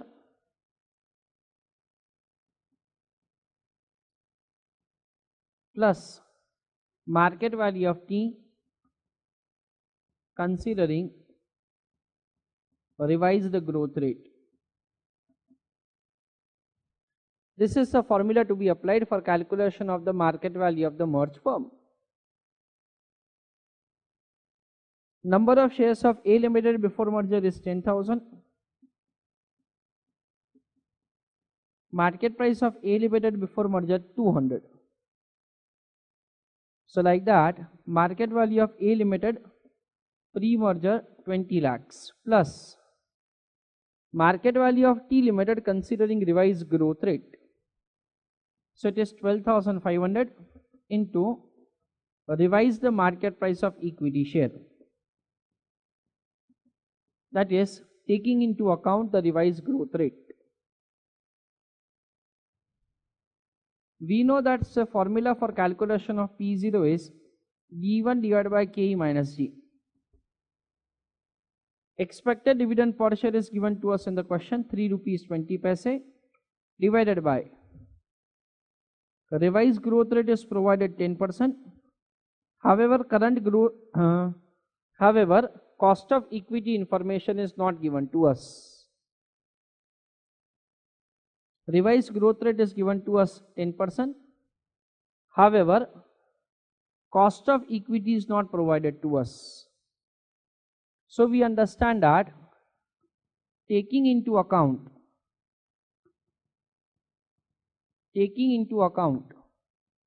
current information,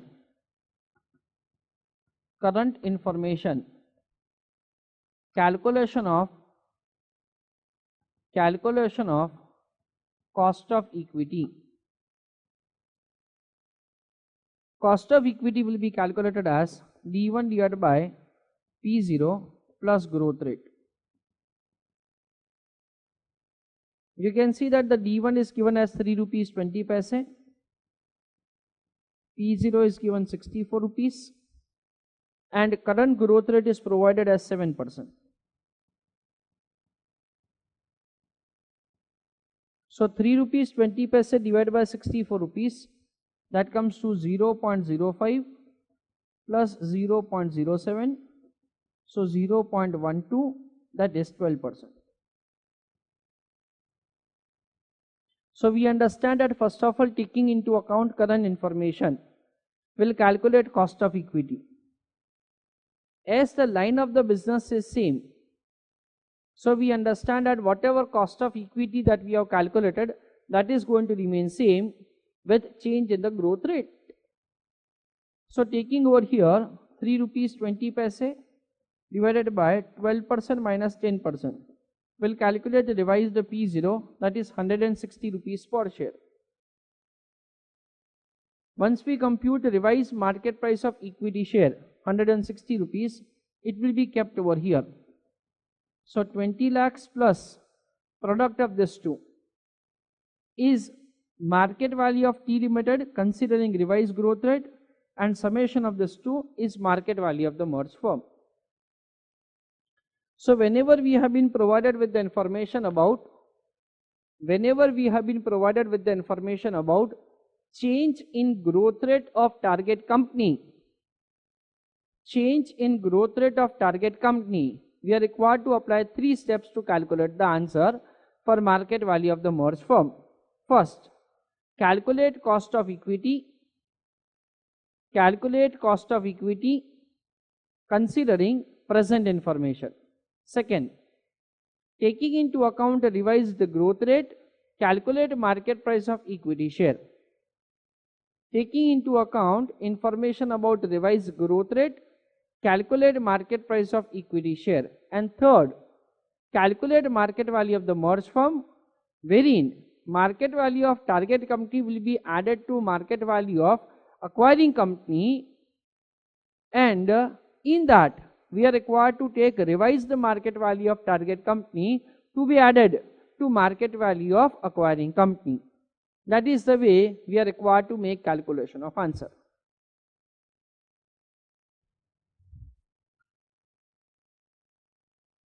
Friends, in calculation of market value of merged firm, working note number 1 is calculation of cost of equity. Taking into account present existing information of target company, KE is calculated. It is D1 divided by P0 plus growth rate. D1 is 3 rupees 20 paise, P0 is 64 rupees, and growth rate is 7%. So 3.2 divided by 64, it comes to 0.05 plus 0.07, that is 0.1 to 12%. Please take down first working note.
Working note number 2, calculation of P0 taking into account revised growth rate. This P0 is calculated for T Limited point of view. This P0 is calculated for T Limited. P0 is equal to D1 divided by K minus T. D1 is 3 rupees 20 paise. Cost of equity is 12%. Growth rate is 10%. So 3 rupee 20 paise divided by 2%, that comes to 160 rupees per share. Please take the answer from both.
So friends, market value of the merged firm is market value of A before merger plus market value of T considering revised growth rate of target company. Market value of A before merger is NA into MPS of A before merger plus market value of T considering revised growth rate of T limited is number of shares of T limited before merger into MPS of T considering revised growth rate. Number of shares of A limited before merger 10,000. Market price 200. Number of shares of T limited before merger is 12,500. Importantly, this is 160. So 10,000 into 200, 12,500 into 160. 20, that comes to 40 lakhs. Please take the answer from both.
Second part of the question is calculation of gain / benefit of merger.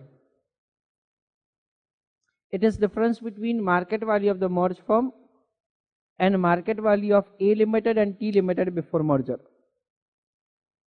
Market value of A limited before merger is 10,000 shares into 200 rupees per share, and for T limited 12,500 shares into 64 rupees per share.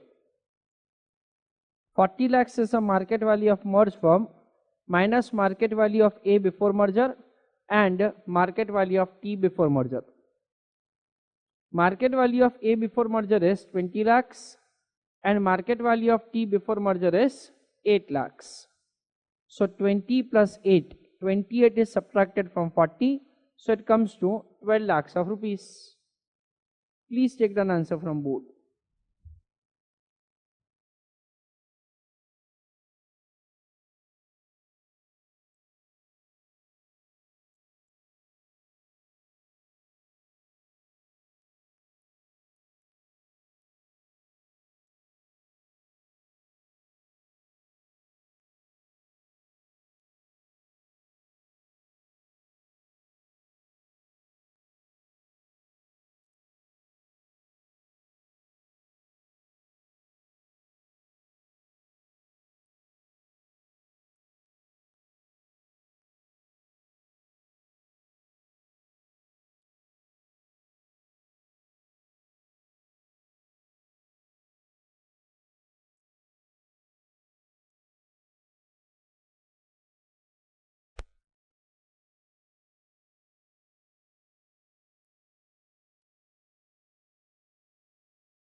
So friends, there is one more situation wherein you have been provided with indirect information about synergy gain. You can see that market value of the merged firm is greater than market value of A before merger plus market value of T before merger. That is what we can see. We can definitely understand that as there is increase in growth rate of target company, as there is increase in the growth rate of target company, because of that, so there is increase in the value of the merged firm in comparison with the independent values that the companies were having. We can understand that 12,500 multiplying with 160 minus 64. MPS of T Limited before merger was 64. MPS of T Limited considering revised growth rate is 160. Difference of that is 96 into 12,500. So that comes to an amount of rupees 12 lakhs, and that is what we understand is the amount of synergy gain.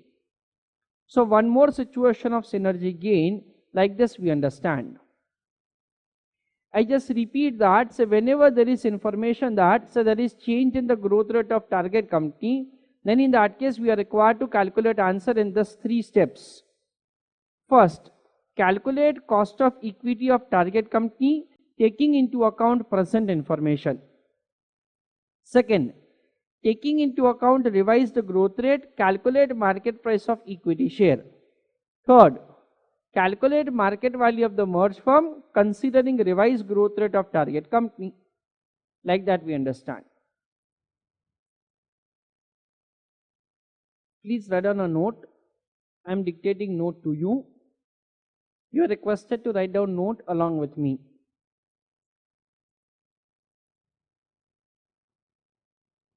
First point, whenever we have been provided with the information, whenever we have been provided with the information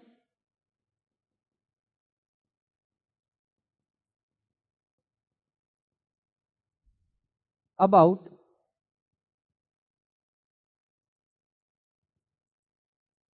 change in growth rate of target company, about change in growth rate of target company, comma, then in that case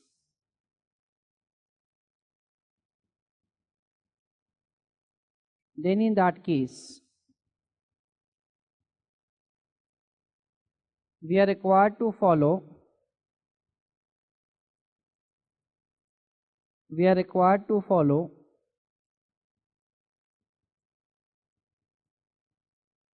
under mentioned steps,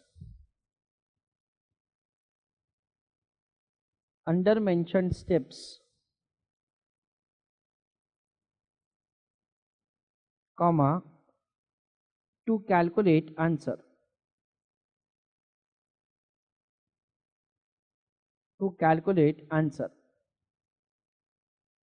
In that, write down A. Calculate cost of equity.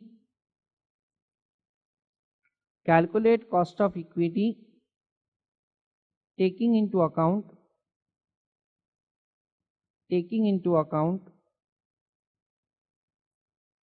comma, present information,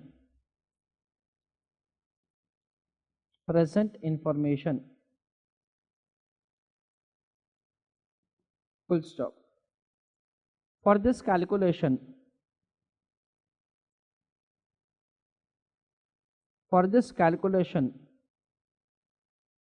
comma, apply following formula.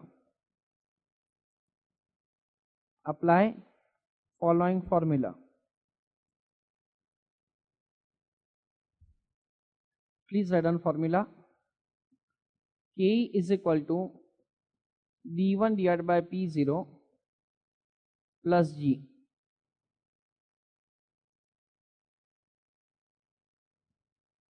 B for Bombay, write down. B for Bombay, write down. Taking into account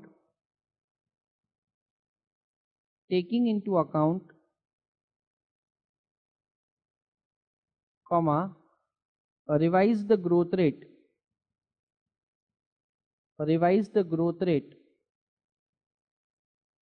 comma,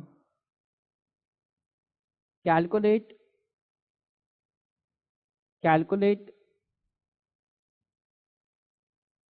revise the P0, full stop. For that,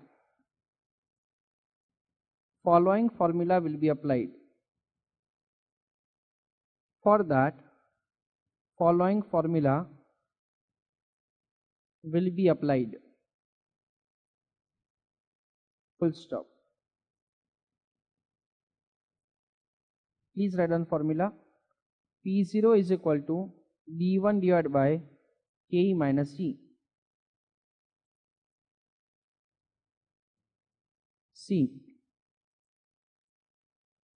Now calculate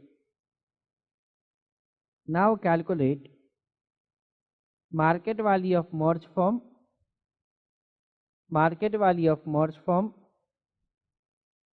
by applying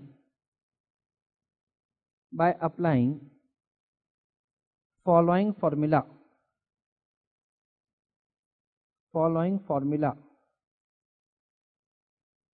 full stop.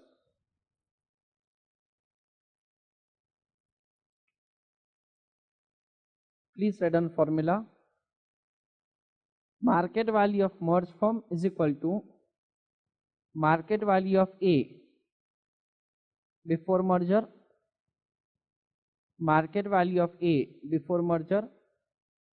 plus market value of T considering revised growth rate,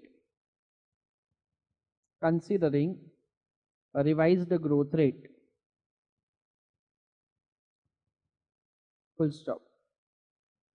So we can say it is NA into MPS of A before merger, NA into MPS of A before merger, plus NT into MPS of T considering revised growth rate,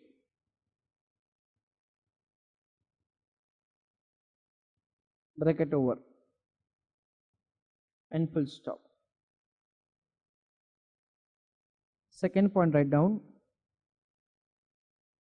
If growth rate of T Limited increases, comma, then in that case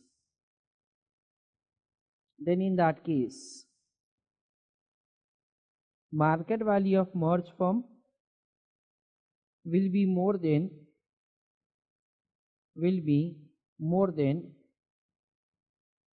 market value of A and market value of T before merger,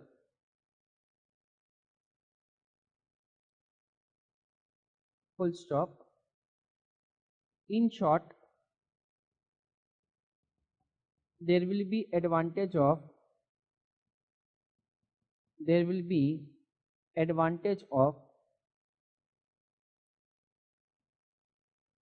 synergic gain,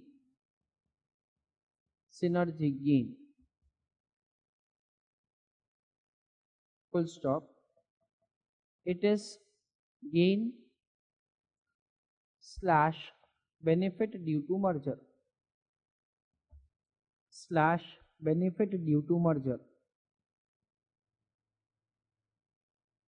full stop. It is exactly the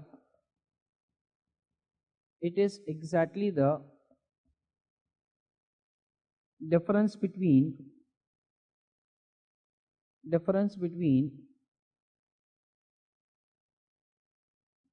P0 of T Limited,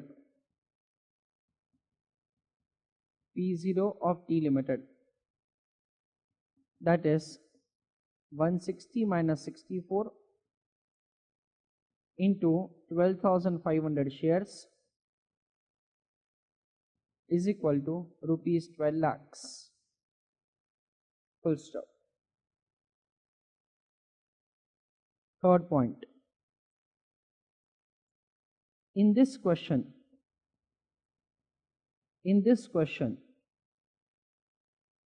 comma, we do not have to find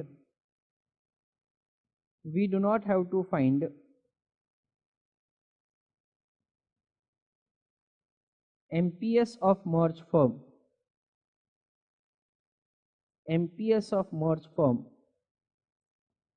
Full stop.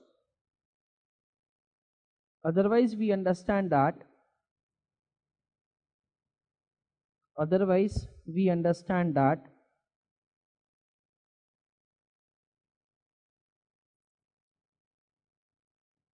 we will have one of the five situations,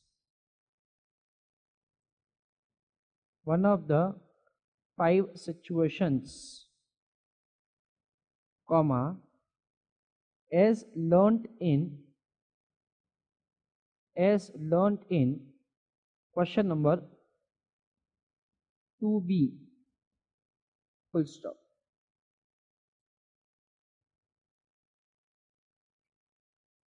Let us see the next question. Question number 2e. Let us see the next question. Question number 2e. A Limited acquires T Limited. On the date of acquisition, position of both the companies were as under. EAT 1,80,000. Number of shares 10,000, 12,500. EPS 10 rupees and 6 rupees 40 paise.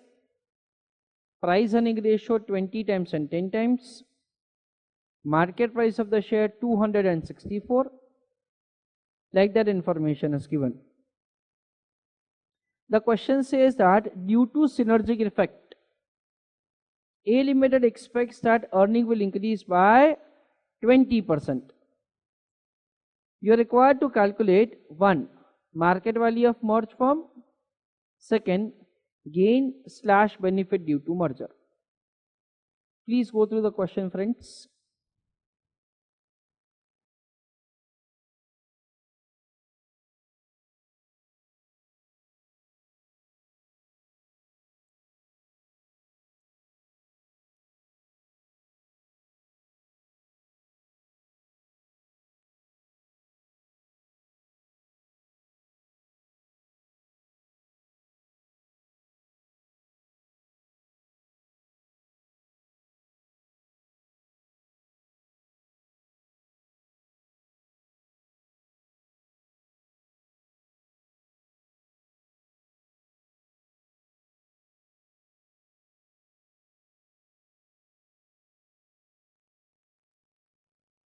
Friends, over here it has been provided that earning after taxes of A Limited is 1 lakh.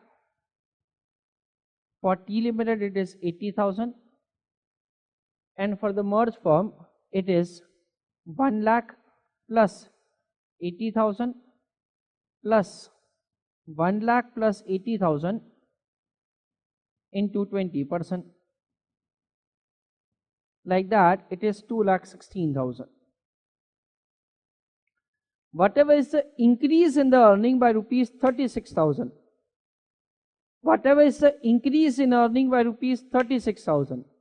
Discounted value of the same is not given to us in the question. We can understand that we are going to have this increase in the earning for perpetuity. However, what is discounted value of the same is not given. So what we can assume? We can assume that, say, the price earning ratio of the merged firm. Will be simple weighted average.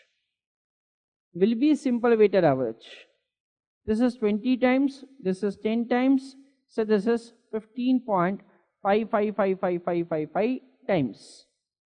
Like that we can make the calculation of market value of the merged firm. whatever the market value of merged firm that we have minus market value of A and market value of T before merger.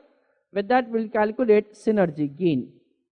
We'll make the calculation of benefit / gain due to merger. So working note number 1, calculation of weighted average price earning ratio. Then we'll make directly the calculation of market value of merged firm, that is earning after taxation of merged firm into price earning ratio of the merged firm. Like that calculation is required to be made.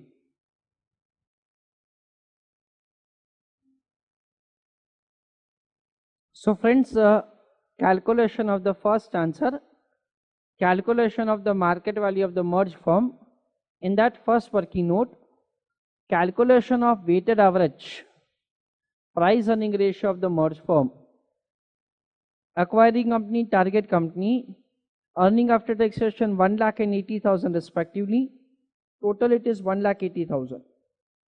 1 lakh divided by 1,80,000. 80,000 divided by 1,80,000. So this is the weight into price earning ratio. This is the weighted average price earning ratio. Please take down answer from board.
Friends, working note number 2 is calculation of market value of merged firm. Market value of merged firm is found as earning after taxation of merged firm into price earning ratio of the merged firm. Earning after taxation of merged firm is found as EAT of A before merger plus EAT of T before merger plus synergy gain whole into price earning ratio of the merged firm. EAT of A before merger is 1 lakh. EAT of T before merger is 80,000. Synergic gain is 1 lakh plus 80,000 into 20%. So 1 lakh 80,000 into 20%, that comes to 36,000. 36,000 is added to this 1 lakh 80,000 to calculate, say, earning after taxation of the merged firm. This is present earning, this is increase of 20% into price earning ratio of the merged firm, that is simple weighted average. And with that, market value of the merged firm can be found. Please take down answer from board.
Second part of the question, calculation of gain slash benefit due to merger.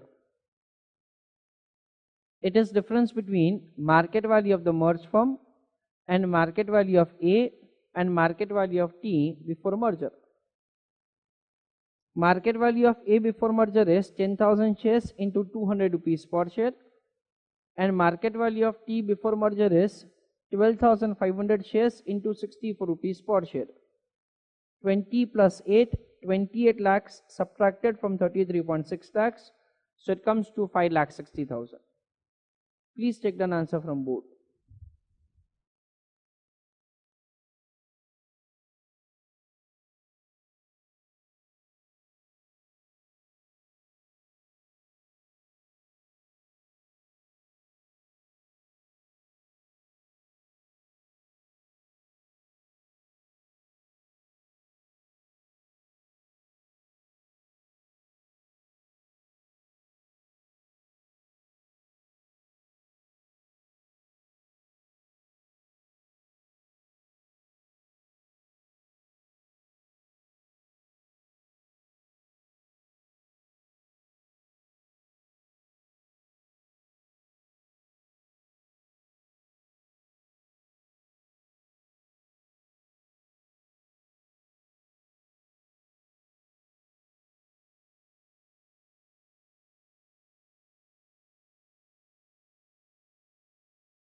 Friends, we already have done a question number 2a. In that, the first part of the question we have done by two methods. Method number 1, method number 2.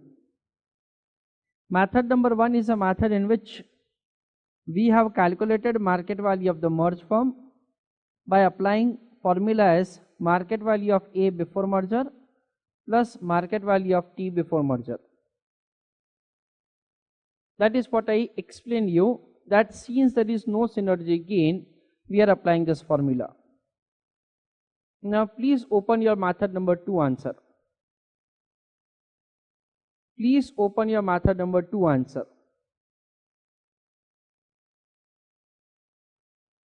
Now friends, what you can see?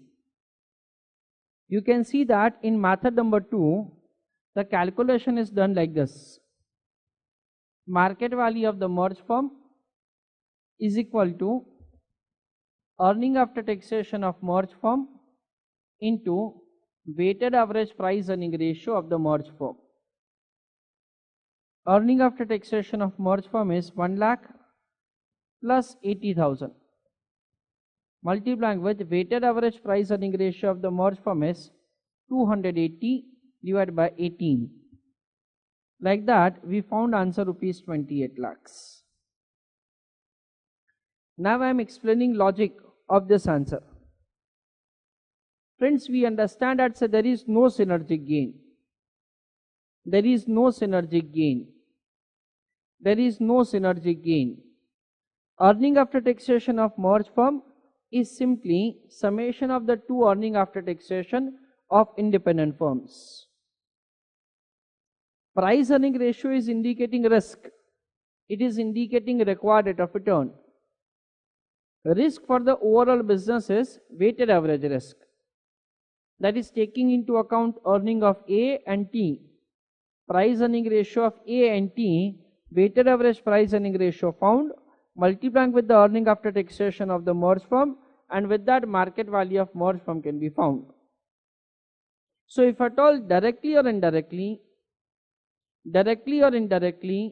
synergy gain information is not given, then in that case, we are having two methods of calculation of the market value of the merged firm.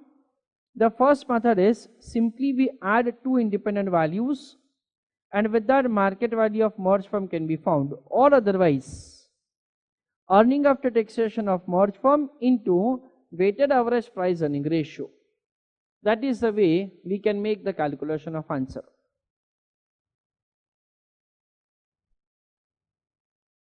Friends, let us have understanding of summary of market value of merged firm calculation. Let us have understanding of summary of market value of merged firm calculation. Preferably on a new page of your Fullscale book, you are requested to write down the table. Let me explain you this table. I have written the table partially. I'll explain further and then I will ask you to write. Presently stop writing, let me explain you. The first column is serial number. Second column is the information provided for calculation of the market value of merged firm. I have given a reference of the question number, and the last is the formula to be applied for calculation of MVM. Information is provided like this: directly or indirectly, no information about synergy gain given.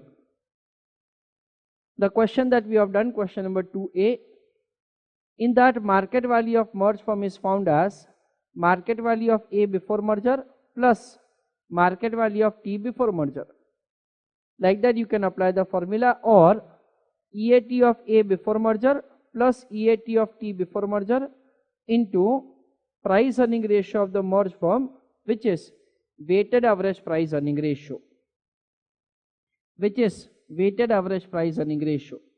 that is weighted average price earning ratio of merged firm. Like that you can apply the formula. Second situation, present value of savings of expenses and or increase in net income given. Question number 2b is a similar question. In that, market value of merged firm is found as market value of A before merger plus market value of T before merger plus present value of savings and or increase in net income. Like that we understand. These are only two situations that I have written. I would like you to write this in new page of your full scope book. Later situations I will write and then I will explain you. Please take down answer from board.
Third situation, price earning ratio of the merged firm is given. Reference question number 2C. It is earning after taxation of merged firm into price earning ratio of the merged firm. Fourth situation, change in growth rate of T Limited given. Reference question number 2D. Market value of A before merger plus market value of T considering revised growth rate is market value of merged firm. Fifth situation, increase in earning provided, however its present value is not given. Reference question number 2E. It is earning after taxation of merged firm into weighted average price earning ratio of the merged firm. Please take down this answer.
Let us have understanding, friends, taking into account the questions that we have done recently. Situations in which there is gain slash benefit due to merger, it means that there is synergic gain. Market value of merged firm is exceeding market value of two independent firms before merger. 1, 2, 3. Three situations. First, there is increase in earning. maybe due to reduction of expense, maybe due to increase in net income. In that case, we will find that there is gain slash benefit of the merger. You can refer your question number 2B and 2E. Second, price earning ratio of the merged firm is greater than weighted average price earning ratio of two independent firms. The questions that we have done in that weighted average price earning ratio is 15.56 times. Any price earning ratio greater than that will have benefit or gain due to merger. You can refer that in question number 2C. Third, growth rate of target limited increases due to merger. Then in that case we can see once again that market value of the merged firm is more than market value of say two independent firms. That you can refer in question number 2D. Please take down this working.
Question number 3A. Question number 3A.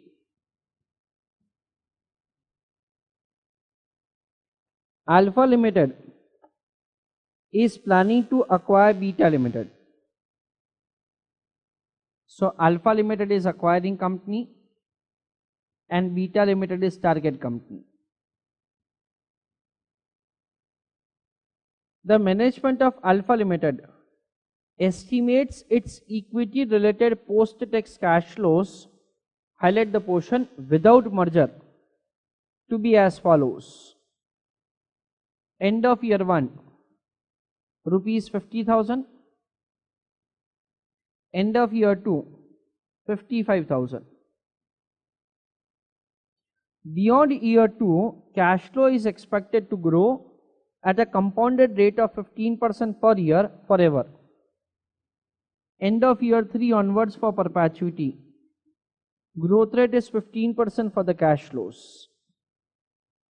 If Beta Limited is acquired, the equity related cash flows of the combined firm are expected to be as under. End of year 1, rupees 80,000. End of year 2, rupees 2 lakhs. Beyond second year, cash flow is expected to grow at a compounded rate of 5% per year. Growth rate is 5% per annum for perpetuity. The number of outstanding shares of Alpha Limited and Beta Limited prior to the merger are 10,000 and 8,000 respectively. So for Alpha Limited, number of shares 10,000 and for Beta Limited it is 8,000. If management wants that NPV of equity related cash flows increases by at least 10%, it increases by 10%.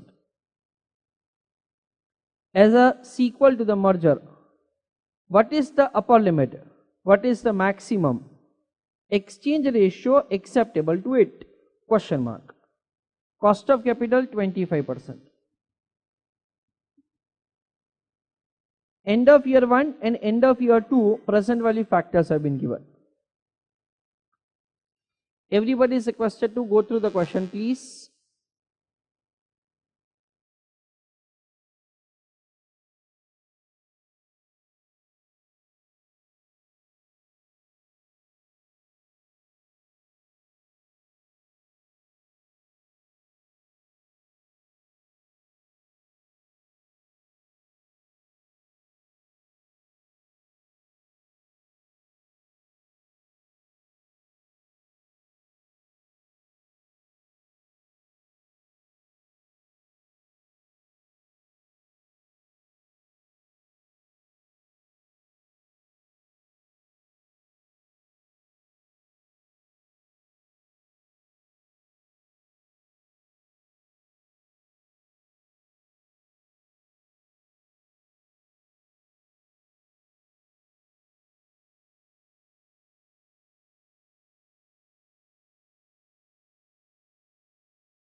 Friends, second last line of the question.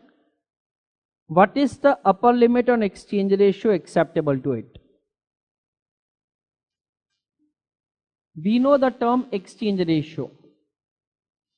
It is indicating the number of shares issued by acquiring company for each equity share of target company. That is what we understand as the term exchange ratio. The question says that what is upper limit?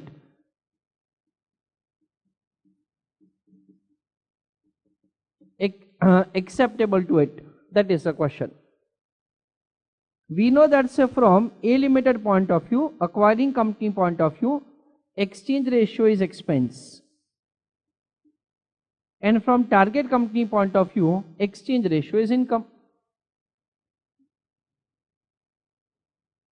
Over here the question says that what is upper limit of exchange ratio acceptable to it? It means that we are required to calculate the answer from A Limited point of view, like that we understand. We are required to calculate the answer from A Limited point of view, like that we understand. The question provides information over here.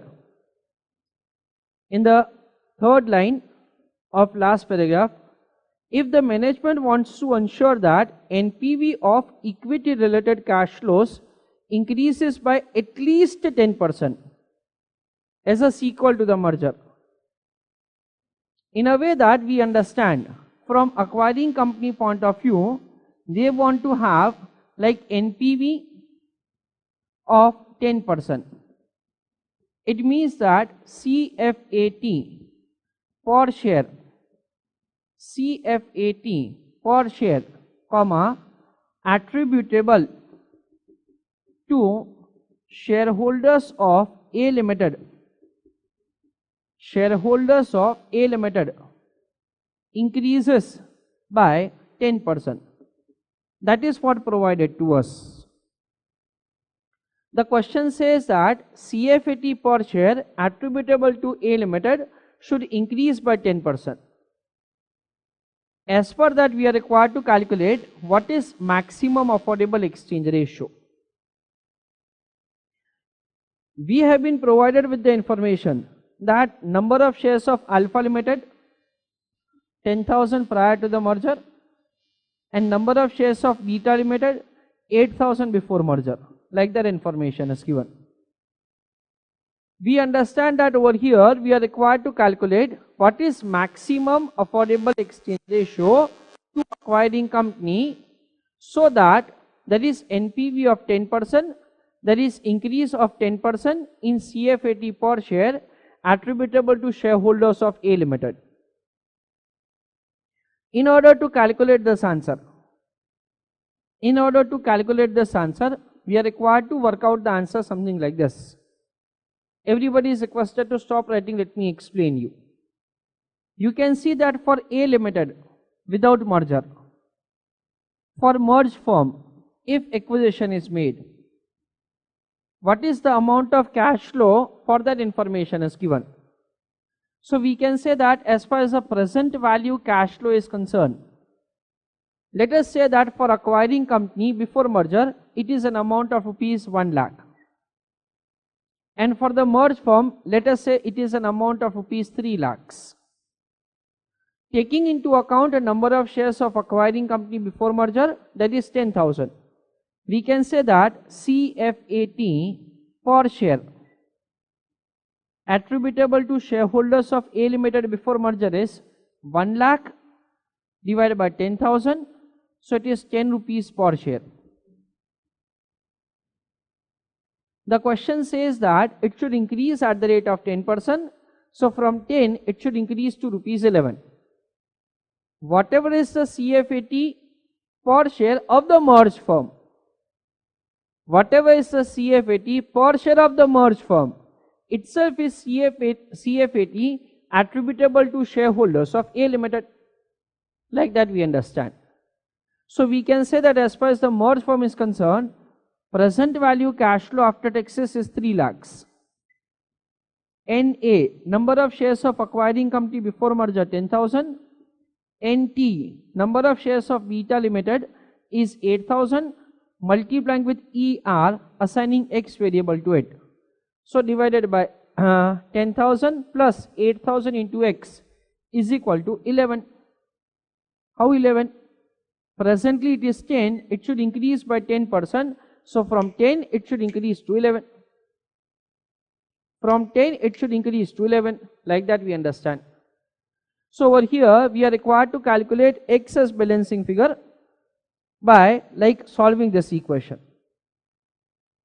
So the order in which we are going to calculate the answer will be like this.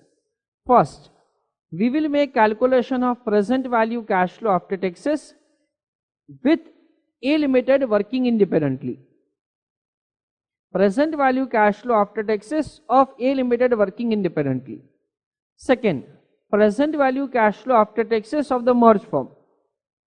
Third, calculating CFAT per share attributable to shareholders of A Limited before merger. Simply CFAT per share of A Limited before merger.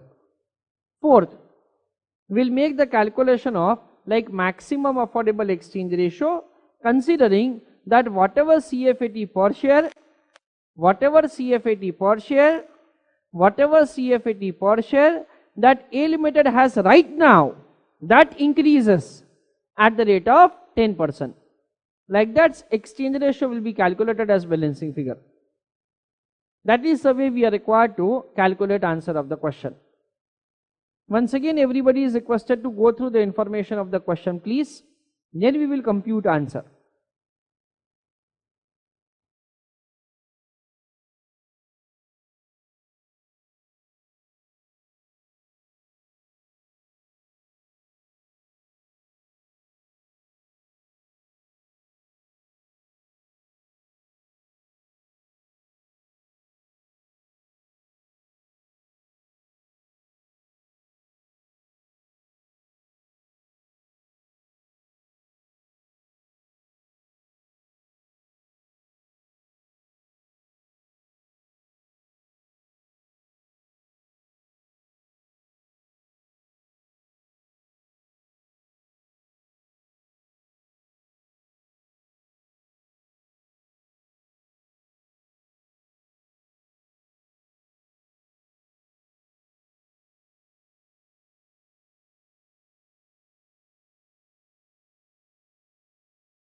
Students are requested to stop writing. Let me explain you.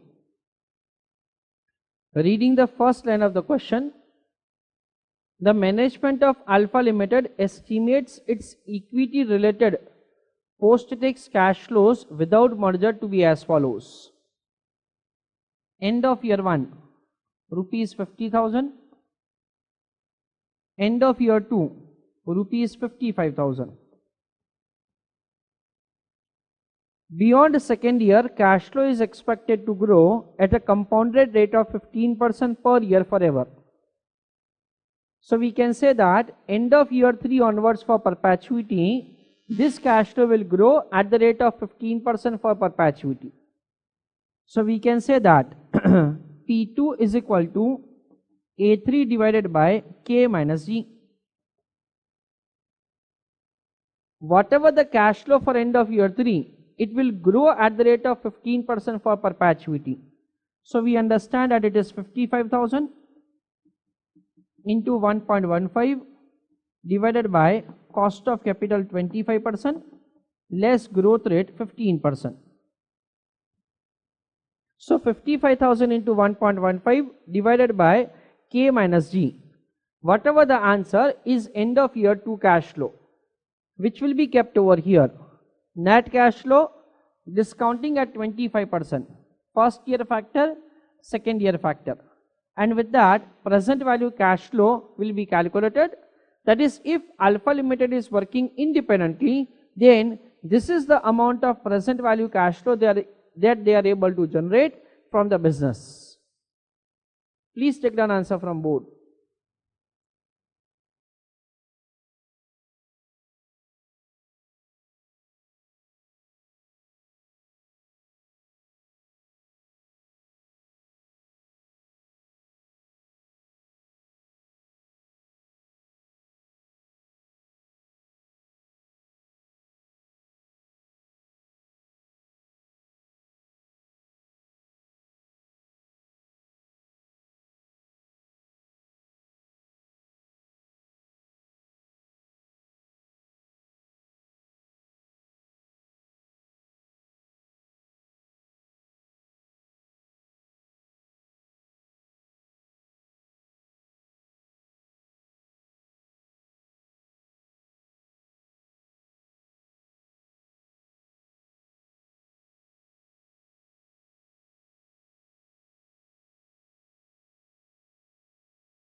Let us see, friends, calculation of present value cash flow after taxes with merger. End of year 1 expected cash flow rupees 80,000. End of year 2 expected cash flow rupees 2 lakhs. This time the question says that beyond second year, cash flow is expected to grow at a compounded rate of 5% per year. So we'll make the calculation of P2. P2 is A3 divided by K minus G. What is third year end cash flow? We can say that it is 2 lakhs into 1.05 divided by cost of capital 25% and growth rate 5%. Whatever the answer is, end of year 3 onwards for perpetuity. End of year 3 onwards for perpetuity, whatever cash flow that we are going to receive, its discounted value at the end of second year. Based on that, net cash flow series is prepared. The same is discounted at the rate of 25%. Present value cash flow after taxes with merger is calculated. Please take the answer from board.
Now friends, working note for calculating present value cash flow after taxes per share of Alpha Limited before merger. That is present value cash flow after taxes divided by number of shares. 4,80,000 divided by 10,000 shares. So it comes to 48 rupees per share. This is present CFAT per share that Alpha Limited has. Now, Alpha Limited wants that it should increase by 10% post merger. So accordingly, exchange ratio will be offered. Please take down answer from board.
Next is working note for calculating targeted present value cash flow after taxes per share in the merged firm.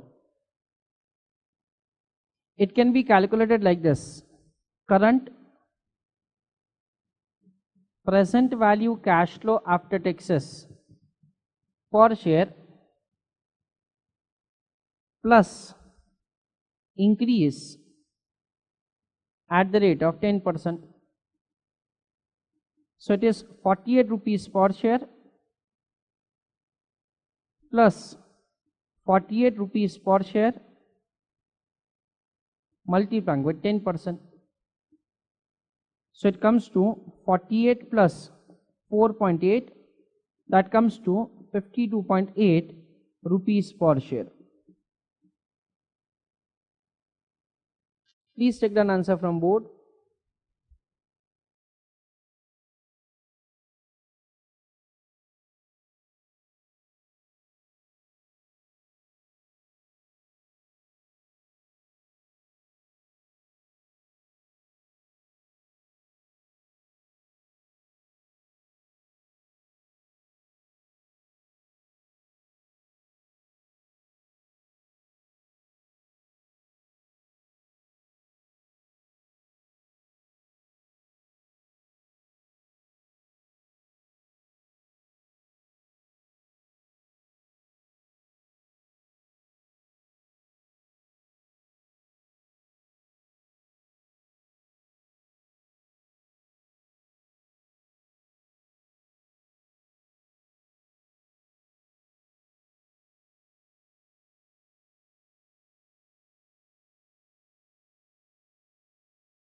Let us see, friends, calculation of maximum affordable exchange ratio to Alpha Limited so that present value cash flow after taxes attributable to A Limited increases by 10%. We can say that present value cash flow after taxes per share attributable to shareholders of Alpha Limited is present value cash flow after taxes of merged firm itself. What is present value cash flow after taxes of merged firm?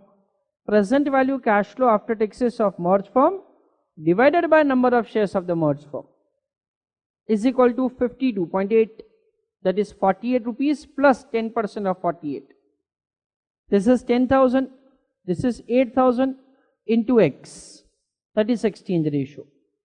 This is already calculated by us, 8,64,000. So we understand that 8,64,000 divided by 10,000 plus 8,000 into ER is equal to 52.8. It is transferred on this side, and 8,64,000 divided by 52.8. It is kept over here, that is itself 10,000 is transferred on that side. So exchange ratio is equal to 0.8, that is 0.8:1. Please check the answer from board.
Question number 3B.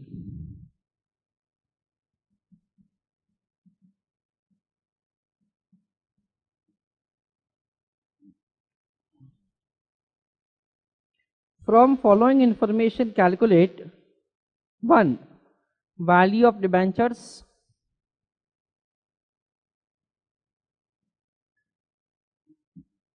Second, value of equity share capital.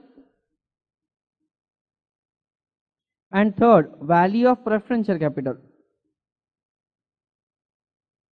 To be issued to T Limited as consideration by A Limited in the ratio of 0.3, 0.2, 0.5 of total consideration respectively.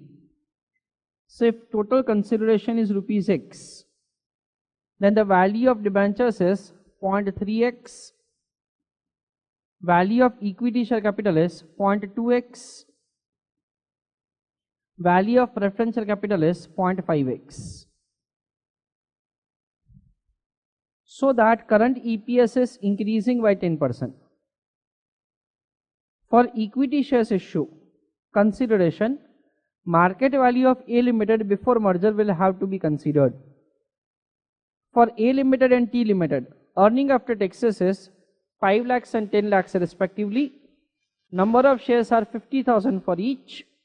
Market price of equity share is 150. Tax rate is 40%. CDT rate is 20%. Rate of interest is 10%. Rate of preference dividend rate is 15%. Please go through the information of the question, friends.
So friends, over here you can see that present EPS of A Limited is 5 lakhs divided by 50,000, 10 rupees per share.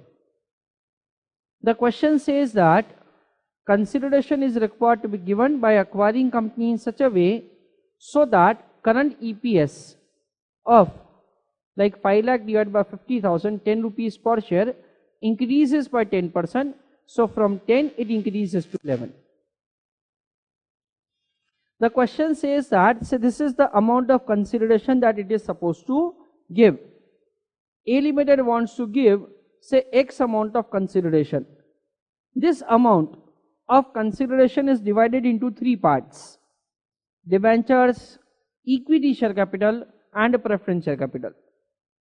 Consideration is required to be given importantly in such a way so that current EPS of acquiring company increases at the rate of 10%. Like that we are required to make calculation of answer.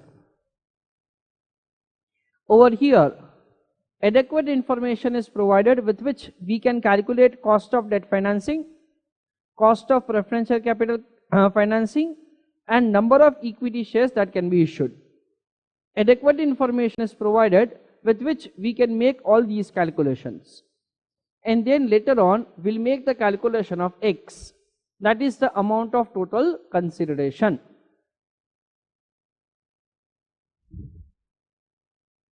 Please write down a note. I am dictating a note to you. You are requested to write down answer along with me. First point.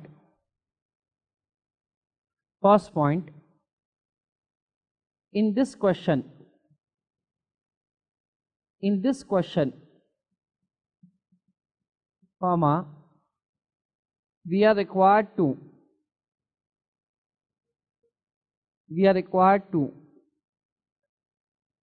calculate amount of consideration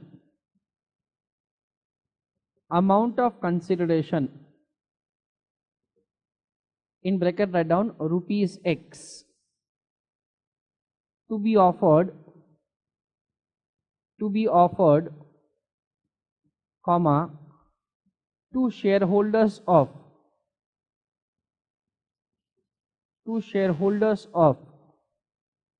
T Limited so that current EPS comma increases at the rate of 10%, full stop. Second point, in order to calculate value of X, comma, we are required to find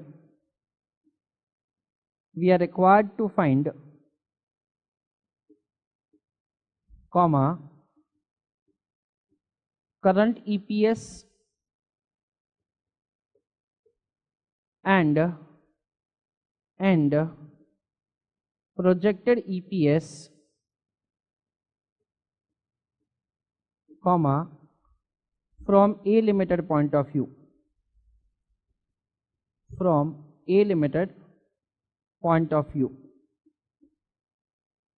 Full stop.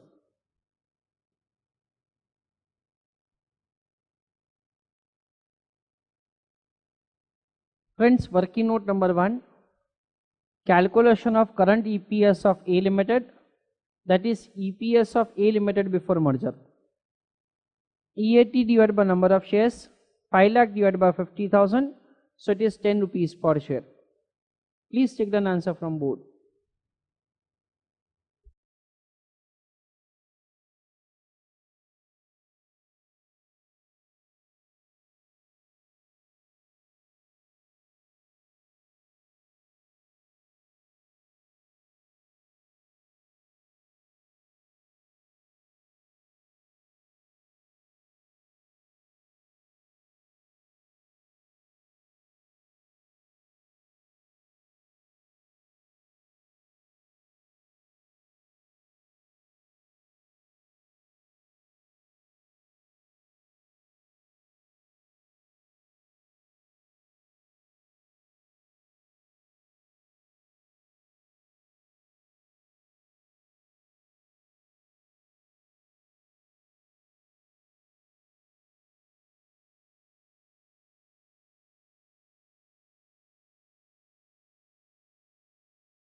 Everybody is requested to stop writing. Let me explain. Whatever debentures that the company is going to issue, whatever preferential capital that the company is going to issue, these are committed sources of finance, and whatever financial charges that acquiring company is going to pay to debenture holders and preference shareholders, post-tax cost of these sources of finance will be calculated for the purpose of calculation of value of X. Over here you have been provided with the information that rate of interest is 10% and tax rate is 40%. So we understand like this. Working note number 2, calculation of KD. It is rate of interest into 1 minus tax rate. Rate of interest is 10% into 1 minus 0.40. So it is 10% into 0.60. Post-tax cost of debt financing is 6%. Like that we understand. Then we understand that's a working note number 3. Working note number 3. Calculation of cost of preference share. That is KP. It is calculated as preference dividend into 1 plus CDT. A formula that we have studied at our second level. Preference dividend rate is provided as 15%, while CDT rate is given as 20%. So it comes to 18%. Like that, cost of debt financing and cost of preferential capital financing will be calculated. Please take down answer from board.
Let us have understanding like this.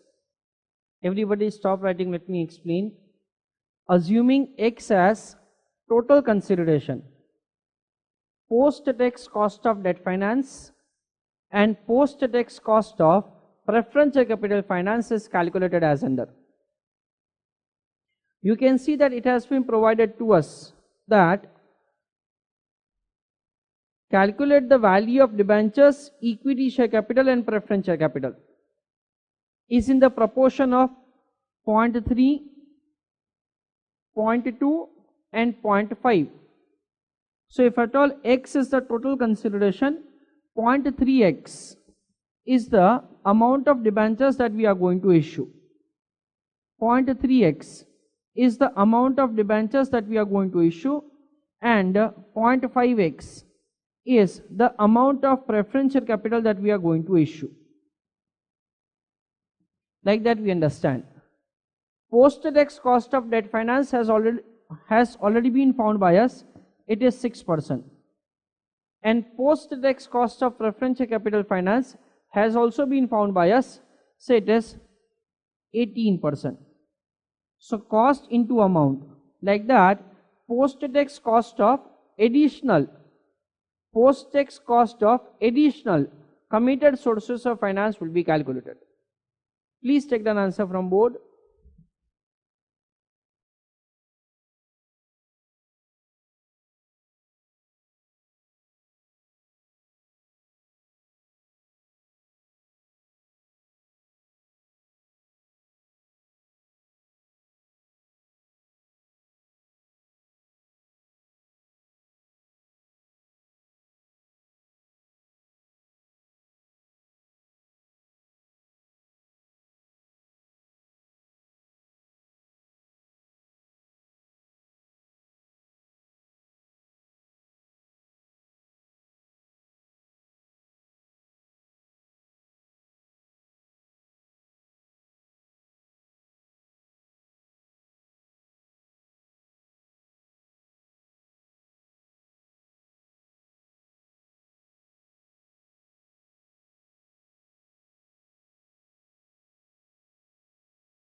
Let us see, friends, calculation of the value of X.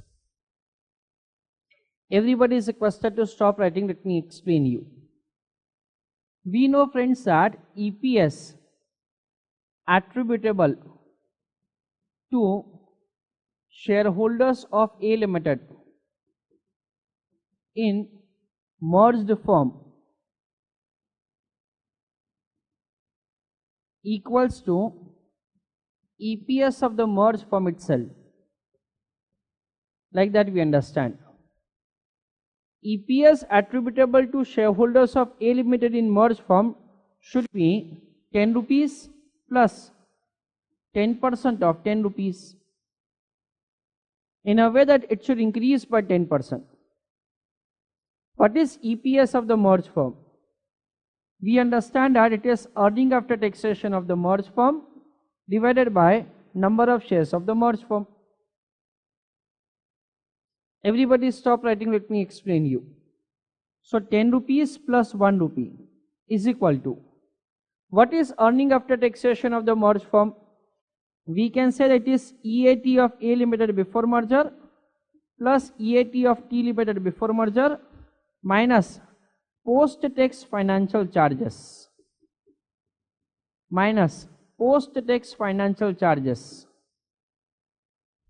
for debentures and preference share capitals that the company has issued. So post-tax financial charges for issue of debentures and preference share capital divided by number of shares of the merged firm. We understand that it is NA plus shares issued to shareholders of T Limited. Importantly, friends, we know that amount of equity share capital finance, amount of equity share capital issue is 0.2x, because X is the total consideration and 20% of that is issued in form of equity shares. However, over here we are required to have number of equity shares to be kept and not the amount of consideration. For the purpose of calculation of EPS, we require number of equity shares and not the amount of consideration.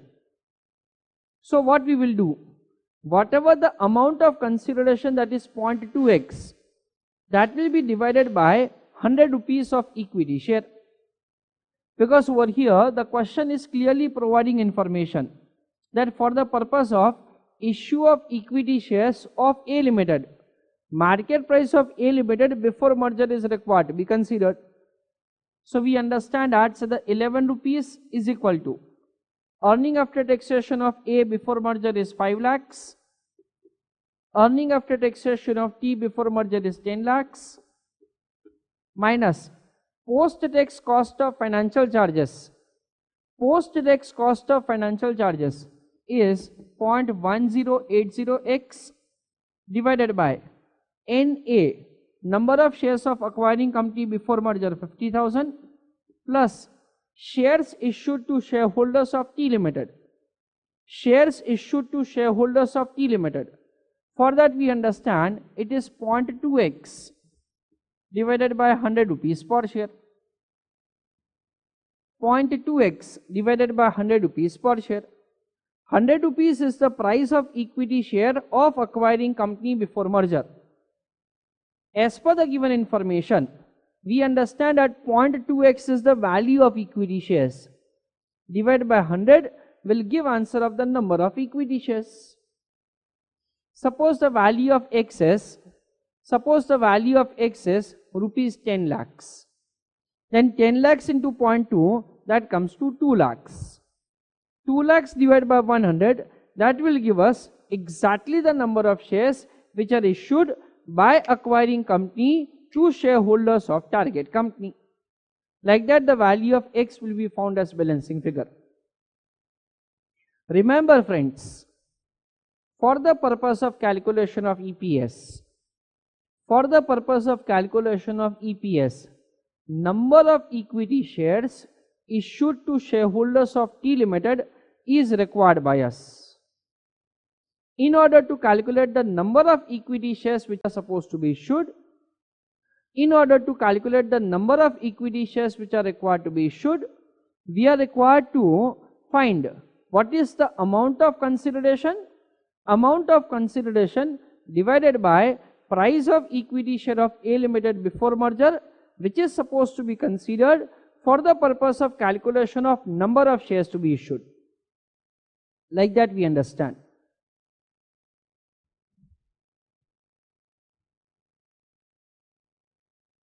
You can see, friends, that in the question it is provided to you like this. For equity shares issue consideration, market value of A Limited before merger, that is 100 rupees, is required to be considered.